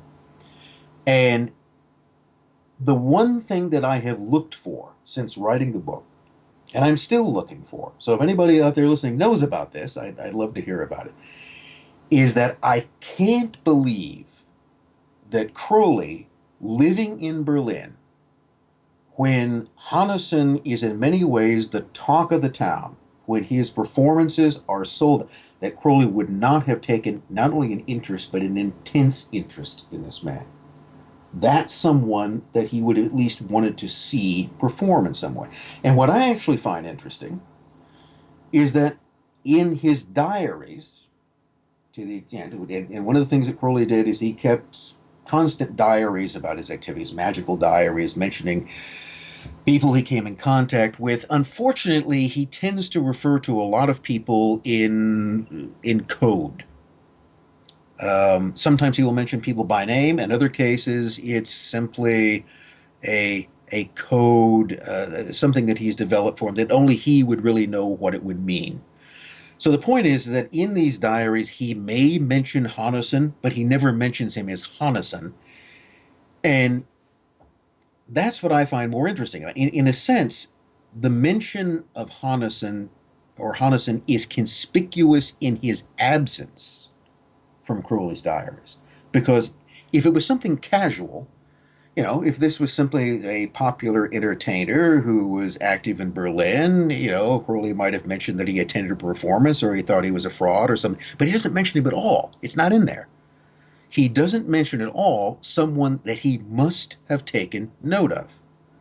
And then let's add this other factor to it. It's not just that Hanason is a stage performer purporting. See, from Crowley's standpoint, Hanason either, whether or not he's someone who certainly is giving the pretense of having mystical powers. And that is something else that, would have attracted Crowley to see simply not whether they were there or what the tricks were.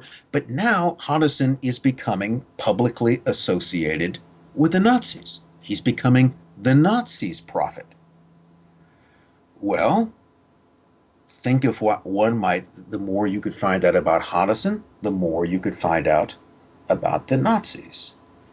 And there's something else that Hanason liked to do for his close friends, very often wealthy people in Berlin, in the film industry, in the theater, in publishing. I mean, Hanason was his parties were the parties to go to. He had a big apartment in Berlin, which he fixed up and dubbed the Palace of the Occult. Okay, in which everyone was going to be, and anybody who was invited to. He also had a yacht, and on those yachts he had parties, and those parties, and even parties out on the lot turned into orgies, and he filmed them. So one of the things that many people suspected that Hanason was running on the side, and I suspect they were entirely right, was a blackmail racket. So keep in mind, this is a guy, a celebrity who gets other celebrities, famous people who can be compromised to get into positions, and then he films them in one sort of an act or another. And that might explain why he had a good deal of influence. So think of what an intelligence asset could potentially learn from someone like Hanason? What do you know about Hanason? You know that he is venal, that he's very interested in money. He can be bought. You know that he is morally flexible. This is a man who is not avoid, fakery, lying, blackmail. And the third thing you know is that he has access, intimate access to information about important people, especially political figures, including the rising stars of the Nazi Party. Now, any spy worth his salt would want to have access to it. So, somewhere, again, it's kind of a chapter yet to be written, hopefully, is this connection, which I am sure existed between Crowley. I mean, not a connection in friendship where they got together, and had strudel and coffee, but simply of Crowley in some way either infiltrating himself or getting someone else, getting some sort of insight into Hanason's circle as a way of extracting the information that Hanason had. If nothing else, taking him a bag full of cash might well have accomplished that. And that's one of those chapters, I think, which is there. Hopefully, it will be written at some point. It touches upon the bigger picture that it touches upon is the role, let's say, of foreign governments and intelligence agencies in the rise of the Nazis. This again is one of those things that, today Aleister Crowley is an arch occultist and Satanist and the wickedest man in the world. A perpetually bald face staring at us from the cover of Sergeant Pepper's Lonely Hearts Club Band. He's become a kind of object of morbid fascination for most people. But almost nobody thinks about it in the sense of being a spy, of being an intelligence asset. In the same way, Adolf Hitler has been turned into the great gollywog of modern history. All right. Someone who is, in most people's minds, perpetually ranting with spittle coming out of the corners of his mouth, and an irrational man who we are told continually and continually was the human embodiment of evil. Now, none of this, absolutely understand, is meant to try to redeem Adolf Hitler's reputation. He was very, very negative influence on things. But it doesn't necessarily require that one represent cosmic evil to simply be bad or to have a very bad impact on it. And this sort of later mythologizing of these characters come to be is they turn them into caricatures. The historical Hitler that most people think of is a caricature. It's not the real person. The historical Aleister Crowley is a caricature. It's not the real person, which is generally more complicated than that. Hitler's described as evil, as a madman. There were probably all kinds of mental problems. The other thing he was a very cunning and effective politician. When I look at him, that's primarily what I see. A very cunning, amoral politician.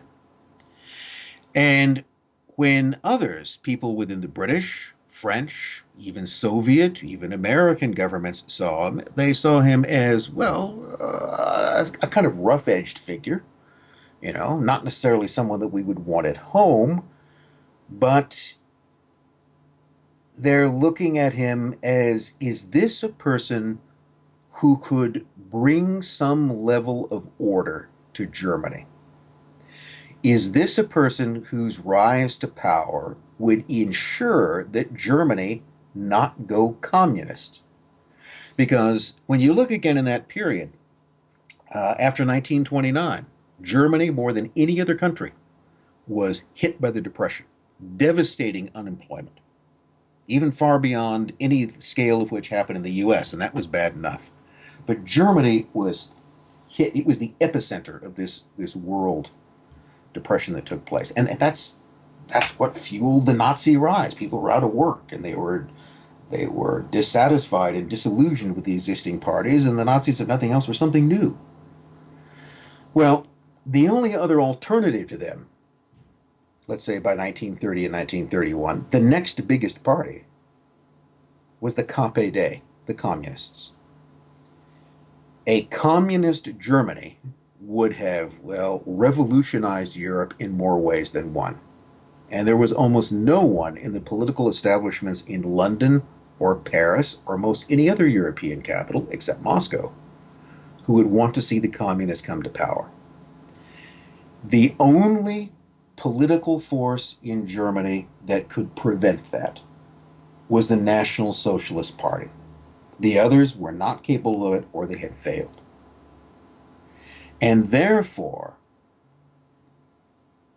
there seemed to be a practical point to supporting the rise of these nationalists. You know, the Hitler was going to take Germany in a direct, and this is the type of thing that people seem to be very astounded with today. Is that, oh well, this, you know, so and so, you know, trade IT&T did business with the Third Reich, and Ford Motor Company did business with the Third Reich. Well, the truth is that every corporation that could possibly do it did business with the Third Reich because they did business with Germany. You'll find that these companies did business in Germany before 1933, and they saw no reason why they shouldn't continue to do it after 1933. So they simply accommodated themselves to the new regime. To other people, kind of like Rome, right? kind of like Rome. To other people, you know, Hitler was the you know, things that there was no Second World War that had happened yet. There was no Holocaust that was going to happen yet. Now, apparently, prophecy once again, as usual, fails. But they saw what they wanted to see, and what they saw was someone that could stabilize Germany and prevent it from going communist. And they also, in some cases, saw someone who seemed to have admirable abilities to restore order to them. I mean, the thing is, if you actually go back to the 30s and look at a lot of the commentary about Hitler, it's more positive than negative. You know, political figures, people in journalism, again, in Britain, elsewhere, saw something that they wanted to emulate in some respects. So, there's a lot of people, if I can just jump in for 1 second, sure. There's a lot of people that feel that the Holocaust numbers were actually inflated because of certain information that contradicts the numbers that have been told throughout some history books.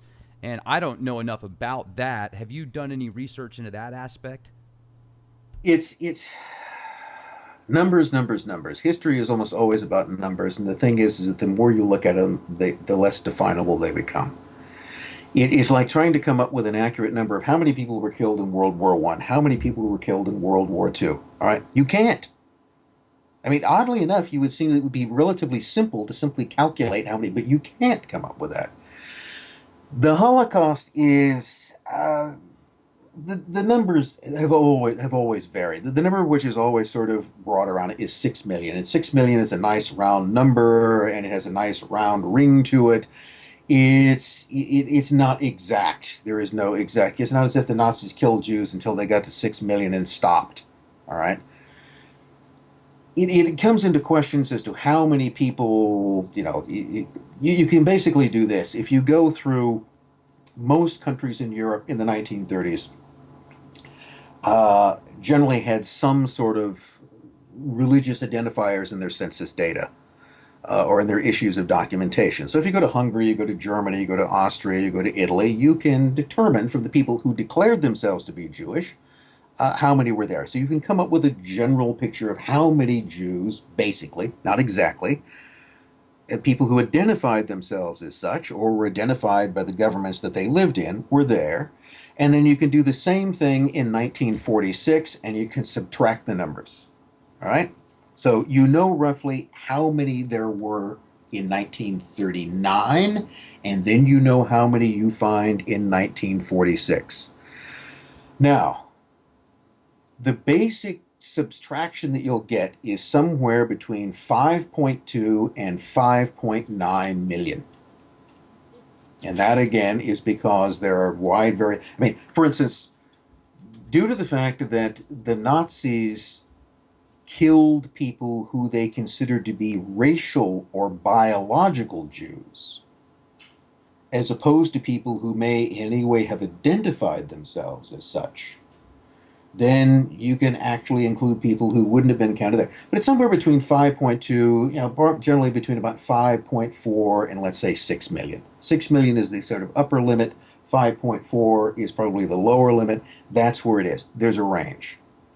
So Okay. if someone insists that there are 6 million people who die in the Holocaust, that's, there's no accounting. That's not a magic number, and it's maybe slightly on the high side.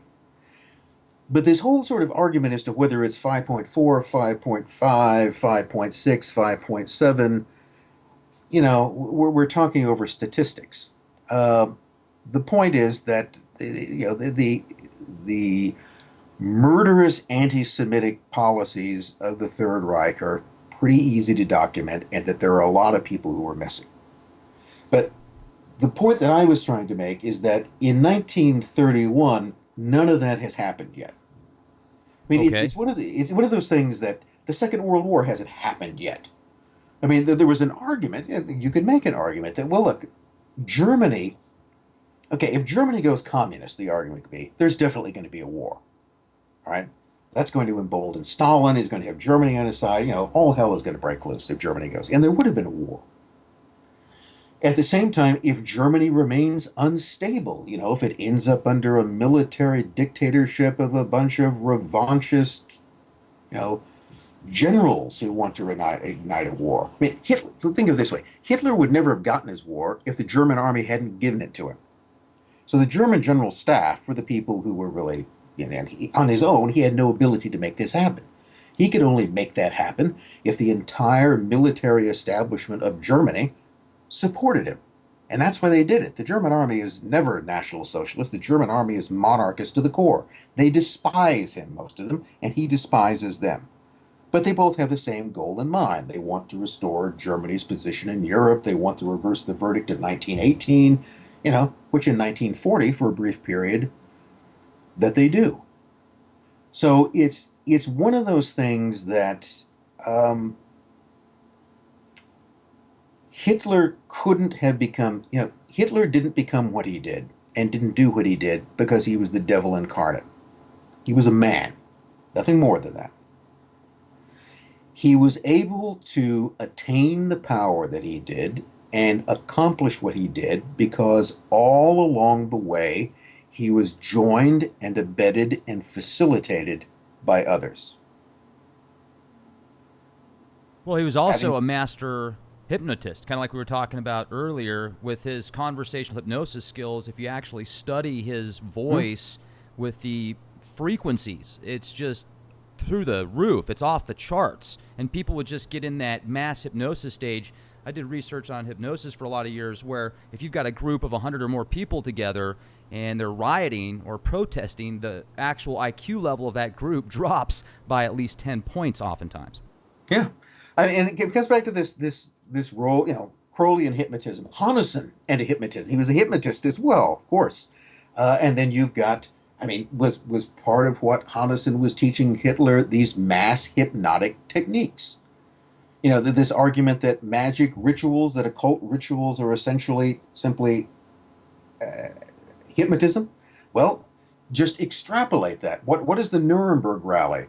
The famous thing that we almost see Hitler speaking in front of, these huge rallies with torchlight parades and symbolism. It's a big occult ritual, isn't it? Except now it's done publicly. It's Absolutely. not occult anymore. It's simply what is essentially an occult ritual, which is now turned into a public rally. But it's accomplishing much the same thing on a larger and larger scale.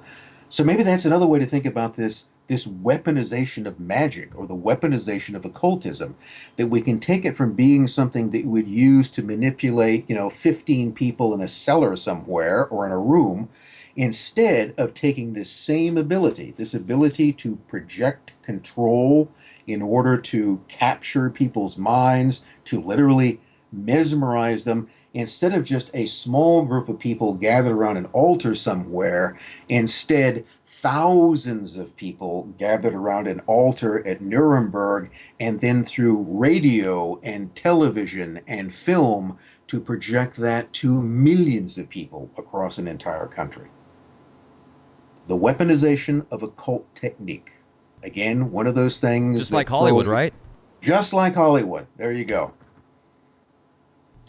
I didn't mean to interrupt there. That was coming No. to my mind because they've really mastered those MK Ultra techniques, and now they can put it on the big screen and, like you said, have these global rituals and push agendas. I find it fascinating if you look at a lot of the parallels of World War II in Germany and things that are going on today in our own country here. I used to be a lot more nervous about martial law, roundups, FEMA camps, taking away our rights and basically pulling people in the middle of the night that might be outspoken out of their house with hoods over their heads and black Suburbans going off into the middle of nowhere, etc. And now I kind of look at it as they use these tactics as control mechanisms to keep people in fear. If they really want somebody to disappear, they're going to disappear. There's really nothing that person can do about it because there's so much power and influence with the electronics and the surveillance system and satellites and everything else. If you want to hide, good luck. It's going to be pretty tough unless you're in the middle of the rainforest. But, I do see a lot of parallels. What do you think about that kind of stuff? Well, I mean, let's look at the basic reality that's admitted. Our own government, since 2001, has been engaged in renditions, which means that they have kidnapped people without any kind of open judicial process, taken them to secret prisons, black sites, tortured them in order to extract information, and people simply disappear into these things. I mean, the one place that we know about is Guantanamo. And, I mean, what is that exactly? It's a thing which exists outside the American judicial system, in which foreigners, in which people apparently, as far as we know, have never been actually charged with. This isn't to argue that everybody there isn't exactly guilty of what it is that they're accused of. But the only thing you really know is that because they're there, they're apparently accused of something. But on the other, there is this argument that it's a kind of creepy and dangerous precedent in which a government, particularly the one that you live under, has basically taken on the power that it can indeed snatch anyone it wants out of their beds in the middle of the night, take them off to a secret prison, and do whatever it wants to them for any period of time. I mean, that already exists. That isn't something which is fantasy. That's something which is done. So how much is it then conceivable that you could ramp that up, that even larger number of people, that you could turn, Guantanamo into larger Guantanamo? I mean, I'm not saying any of this is going to happen, but it could. There's nothing that actually prevents it. It's not some sort of completely unrealistic fantasy. You can't even argue that, no, your government doesn't do that type of thing. It doesn't violate basic human rights. It does, routinely. I mean, not only that, I mean, let's face it, what the whole sort of drone assassination program is about is the ability of the U.S. government and any other government that done it to essentially murder anyone it wants without having to present a shred of evidence anywhere in the world. That's what it means. That you can, through drones or other means, kill anyone you want without providing any justification for it anywhere in the world. It's the ultimate murder incorporated. It's mind-boggling when you put it that way. And it is that's actually a pretty scary thing. You can always argue that, well, we have to do these things because the bad guys are so much worse, but, they are, but it's you're sort of getting drugged down with them into this way. The thing about these, it's like the genie in the bottle time. Once you have released the genie from the bottle, once you have given that kind of power to do these things, how do you take it back? I don't know. Because it was never given publicly. Nobody ever voted to give them these powers. I'm not even sure when people who approve things like the Patriot Act or anything else really realized the implications of what they were doing. But we don't know. Secret courts, secret prisons, secret indictments, murder of anyone who is deemed to be a threat to what exactly? The state, the American way of life. We're told that. So that, and in keeping in mind that we now all wake up every morning expecting to read about some horrible atrocity that has taken place somewhere to the point that we really don't notice them much anymore. It almost makes me wish, I'm old enough that I can remember now, almost with nostalgia, the Cold War and the constant looming threat of thermonuclear annihilation. And I would say that on the whole, that was much easier to live with and in some ways far more comforting than a world of, of terrorism from both sides. I mean, in order to, to defeat terrorism, one must ultimately become a terrorist. One must embrace those. So there's a reason to be afraid of government. There's a reason to be afraid of terrorism. And do you think that it's going to get better or worse as far as personal freedoms are concerned? Well, I wish I could say that we would all wake up and this would disappear. It would all be some kind of bad dream. And I could try to look at what is a bright side in this, but I unfortunately I think the reality you need to confront is this. If you look at the general trend of human rights in this country and elsewhere, and you look at it over the course of the last 10, 20, even 30 years, it has degraded. It has almost never improved. Rights tend to deteriorate. And that's not to say that that process is irreversible, but I don't know by exactly what process or power that reverse would be taken.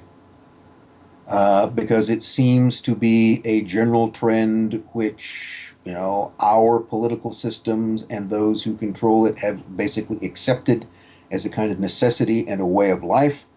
And I don't see any prospect that it's going to be thrown out of the window anytime soon.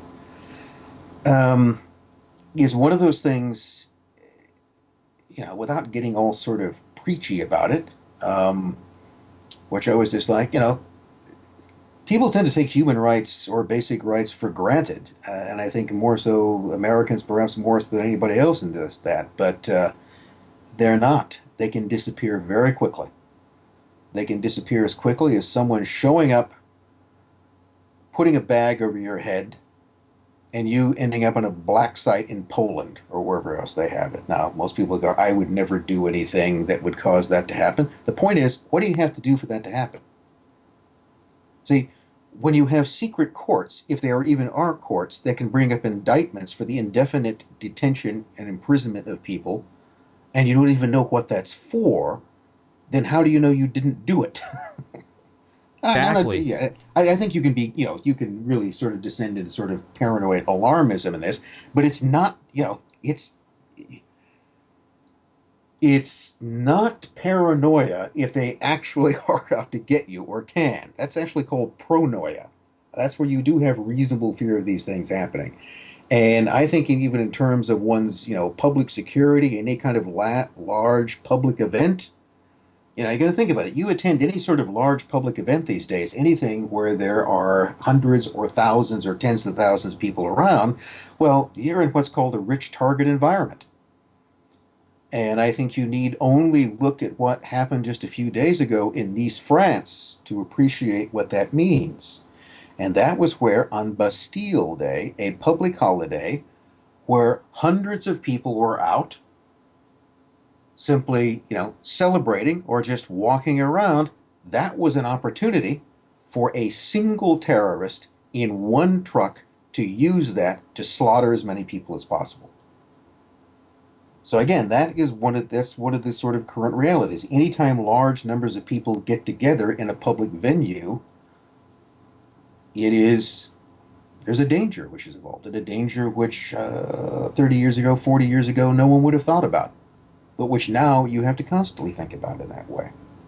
So to what degree would this idea of sort of creating this climate of perpetual instability and fear, of creating a kind of generalized paranoia in the public, then that of course leads into a desire to mitigate that as much as possible, which means more repressive and secretive measures that then create their own kind of paranoia. So I don't know. I guess what is it you want? What's the paranoia of your choice? Do you want to take the chance of being blown up by Islamic terrorists, or do you want to take the chance of ending up in a FEMA camp, if that would exist? All right? Well, they keep people on edge. You know, they have that Yeah. fear factor where they can control you easier. And if you're on that fight or flight mode, well, they know where you're going to go. They know what you're going to do. And certainly it seems like election years, this ramps up. Every 4 years, there's all this fear, hysteria. People are worried about martial law, earthquakes, Planet X, aliens coming out and abducting them. It's the election years are really the big years where people are just, am I going to lose my job? What's going to happen? Are they going to come after my guns? Am I going to have to go to a concentration camp? And I've seen that cycle since 2000 at least. So I certainly find it fascinating. And a lot of people think, and they say this every time, I hear every 4 years, well, the elections are going to be halted and there's going to be martial law. I just had someone the other day who was insisting that was going to happen. And, I could probably be accused of, in some ways, it's the boy who cried wolf. I mean, again, You're right. I've heard that, again, for every election, at least probably over the last 20 years. Are they going to be canceled? Well, it hasn't. Doesn't say it couldn't happen, but it hasn't happened, and it's probably not.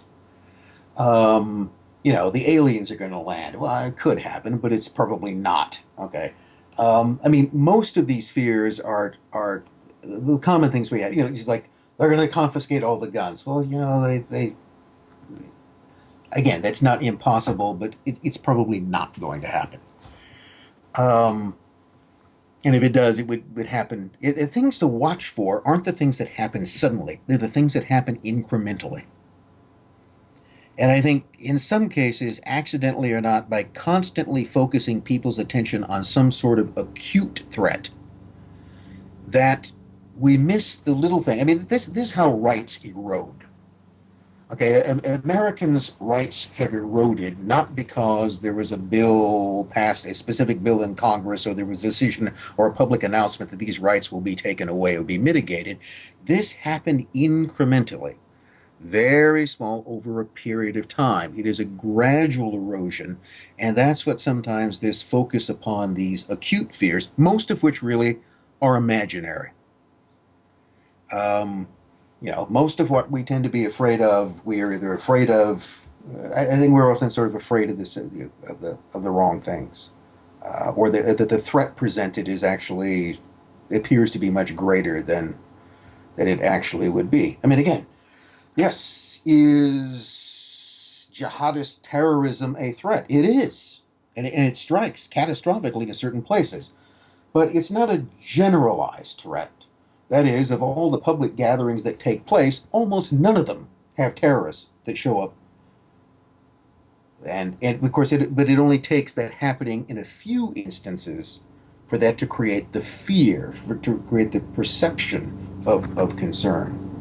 And the question in all of this is, of course, is the degree to which these things just happen and people respond to them, and the way in which, again, they're being manipulated or exploited in some degree.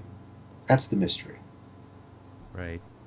And also, you have a book that you're writing right now. I think it's going to be released pretty soon, called Wall Street and the Russian Revolution. Well, I'm still writing it. Got a contract for it. Still writing it, and I want it to come out next year. 2017, because the obvious 100th anniversary, right? Right. You don't want to miss that.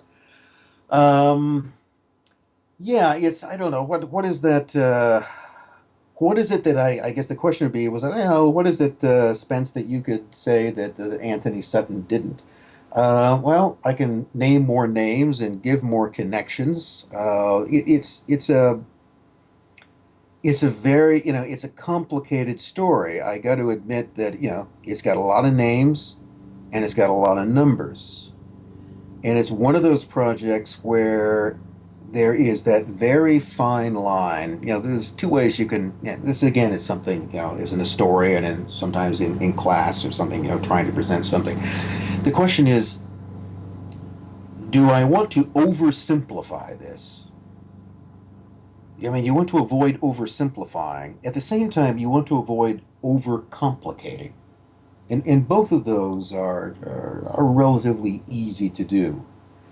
And tricky part again is finding that kind of balance between them. And that really, as I'm working through and putting this manuscript together, is what I'm trying to do. But there's no way of getting around it. It's not a simple story. It doesn't conform to a sitcom situation. It's not an episode of 24. Maybe that's a good way to put it. Um, you don't have a simple story. There are a number of factors and people that play into it. But it's guess the question comes down to it. If the answer was Wall Street and the Russian Revolution, well, that name seemed to suggest is that there was a relationship. If nothing else, it kind was a causal or symbiotic relationship between American finance capital, which is pretty much what we mean by Wall Street, American bankers and industrialists. And did these people, who were ostensibly all arch capitalists, facilitate a revolution in the Russian Empire which brought to power the world's first radical socialist regime? And with that, communism, and with that, basically the next 70 years of, uh, of world history. And it still has an impact, but the repercussions from that are still going on. Now, that again is one of those things that on the surface of it just seems, well, nutty. So why would capitalists, okay, people who would apparently have everything to lose if they brought radical socialists to power, well, why would they abet that? That just seems to be completely contrary to what would be in their own best interests. Well, the simple answer to it, along with the simple answer to most other things, is that it's about money. Okay, I mean, this is one of those things that you often like to think, well, there's more to things than money. Well, very often in the real world there isn't. And the money angle in it is that, well, it's something you can see today. The destabilization of a government, the deliberate destabilization of a government, with the result not necessarily of establishing a government, but of creating chaos, of dismantling its economic and political structure so that it can be reorganized or more effectively exploited. That was what was basically going on. And again, you look at it, the thing about the Russian Empire back in 1917, as many ways with the Russian Federation today, it's still shorn of some of the territories, the Ukraine and others. It's still the biggest country in the world, and it's still probably the world's single largest storehouse of every form of mineral wealth that exists. The problem with Russia back in the early 20th century is that it was assumed that because of its backward political system and its apparent, it therefore had a backward economy, and that all this wealth could not be effectively exploited. So keep in mind, there were people both within Russia, that is, capitalists, entrepreneurs, people who viewed themselves as progressive reformers, who also agreed that the Tsar's regime needed to be gotten out of the way as a kind of antiquated structure so that Russia could be modernized and rationalized. And there were people in the United States and other countries who agreed with that view. This eventually all came to a head during World War I, when the decision in London and Paris and eventually in Washington was that the Tsar's government was not effective in waging the war against Germany. It wasn't particularly effective. And we need to replace that with a government that will be more effective. And that's what really happened. And this again, I'm sure many of your listeners know this, but in 1917, there are two revolutions, not one. The first revolution occurred in March, the second one in November, because the Russian calendar is different. There's something called the February and October.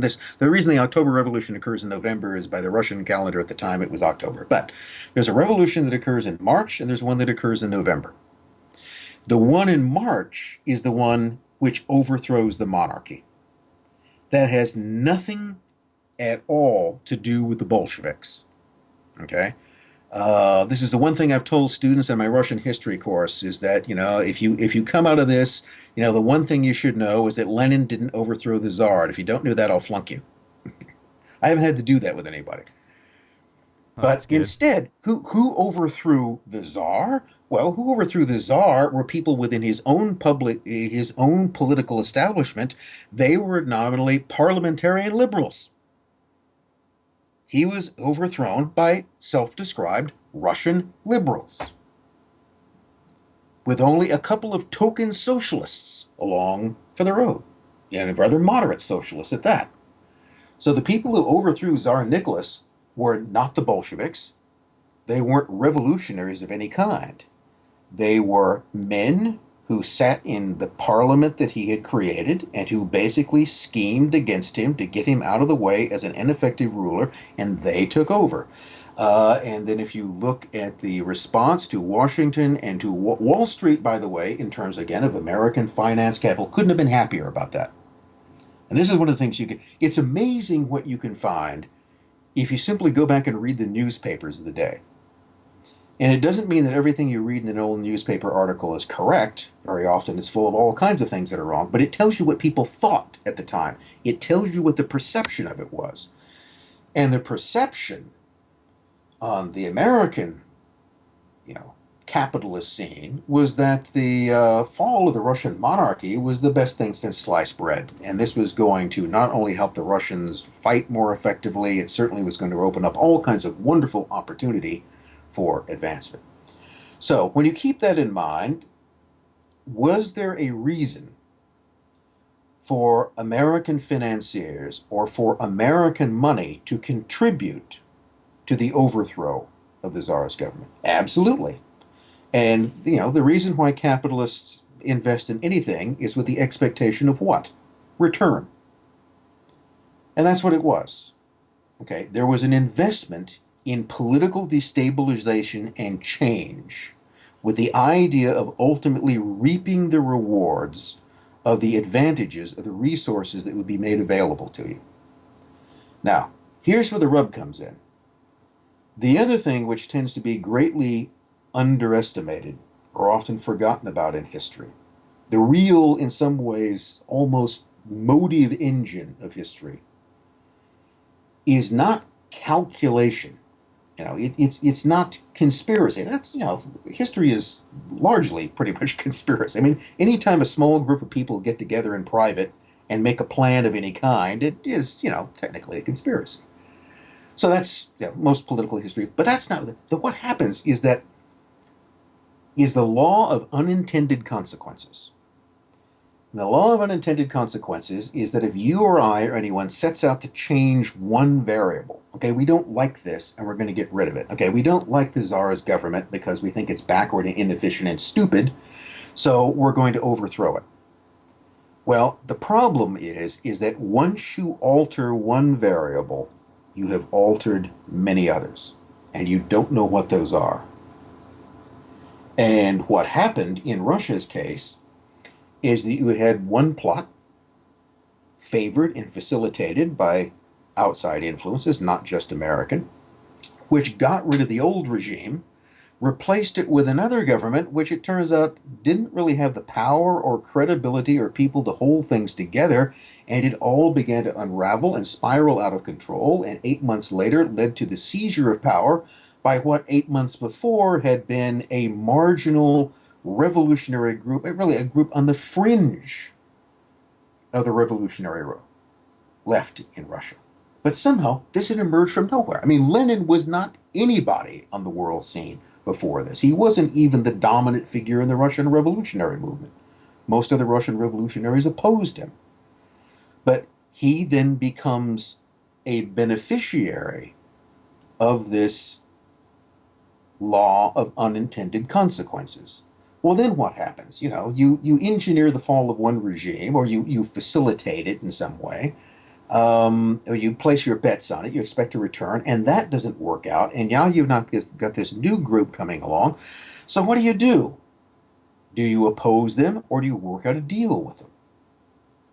And in many cases, the idea made much more sense to work out a deal. And this, again, is one of the things that you began to look at. Many of the key American emissaries who were there when the Bolsheviks take power are much more interested in working out some sort of modus vivendi with them than they are overthrowing them. And another thing to keep in mind is that no, there had never existed in the world up to this type of thing any such thing, not only of a revolutionary socialist regime, but any socialist regime. I mean, there were large, active socialist parties in all European countries in America. They didn't hold power anywhere. Power was something that was purely imaginary. I mean, this was something that socialists had dreamed about for decades, but no one had ever achieved. And then suddenly, here it is. And not only to, let's say, what might be termed sort of evolutionary or parliamentary socialists, but now a branch of a socialist movement, a revolutionary socialist movement, under the domination of a man who had no interest in any of those things. Lenin believed in the concept of a vanguard party. He believed in the concept of a dictatorship of the proletariat, whether you had a proletariat or not. What he basically believed in was the creation of a new revolutionary priesthood, which would induce change, forcible change, that it would become one great social engineering experiment. And that's really what the Bolsheviks embarked upon. They embarked upon one of the 20th century's first mass social engineering experiments. It all pretty much went wrong, but no one's going to stop once they're there. So what I'm looking at is in that book is both, of actual sort of conniving and plotting of particular decisions that are made to invest in revolution, to invest in deliberate political instability. With the aim, when the Western capitalist aim was pretty much to reap the rewards that this new order of destroying the old order in Russia, and you're now basically going to open up one where nobody would have come out to say it. You can go in and rape and pillage the place as much as you want to. You can gain the exploit because you're going to put people into power who will be obliging to you. So you see what I mean? The Bolsheviks come along, they seize power, they're very, very weak. Well, you can either spend money trying to get rid of them, and then you'll have some other come along, or you can just co-opt them. You can just buy them off. They're desperate. They want money, they want help, and some of them did.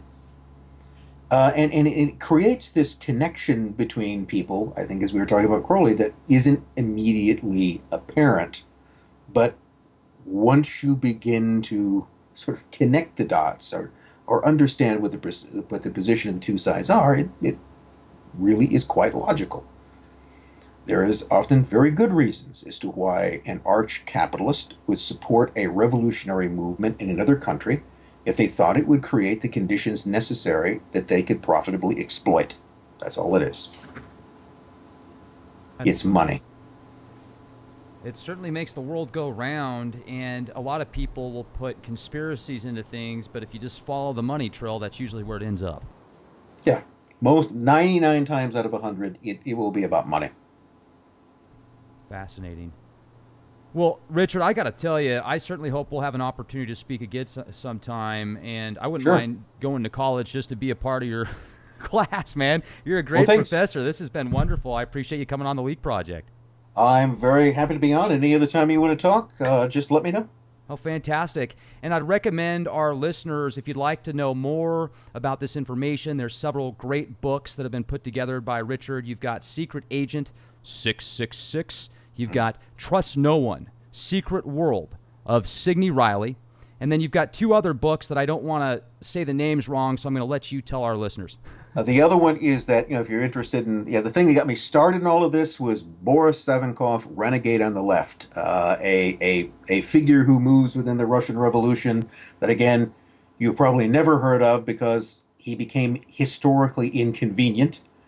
And the other one is Empire of the Wheel, which I co-authored with Walter Bosley. So if you're looking for a kind of true crime murder mystery set back in 1915 with some creepy but all too real doings that took place back in San Bernardino in that period, take a look at it. Well, fantastic. And also, I'd like to recommend our listeners go to leakproject.com. If you become a contributing member at Leak Project, just go ahead and click the login section at the top, and you'll be a subscribing member. You'll have access to exclusive content, or you can just go to YouTube, youtube.com/clandestine time lord, subscribe, become a member, have access to the latest podcasts, absolutely free. Thanks for everything. Be the change you want to see. Have a wonderful day.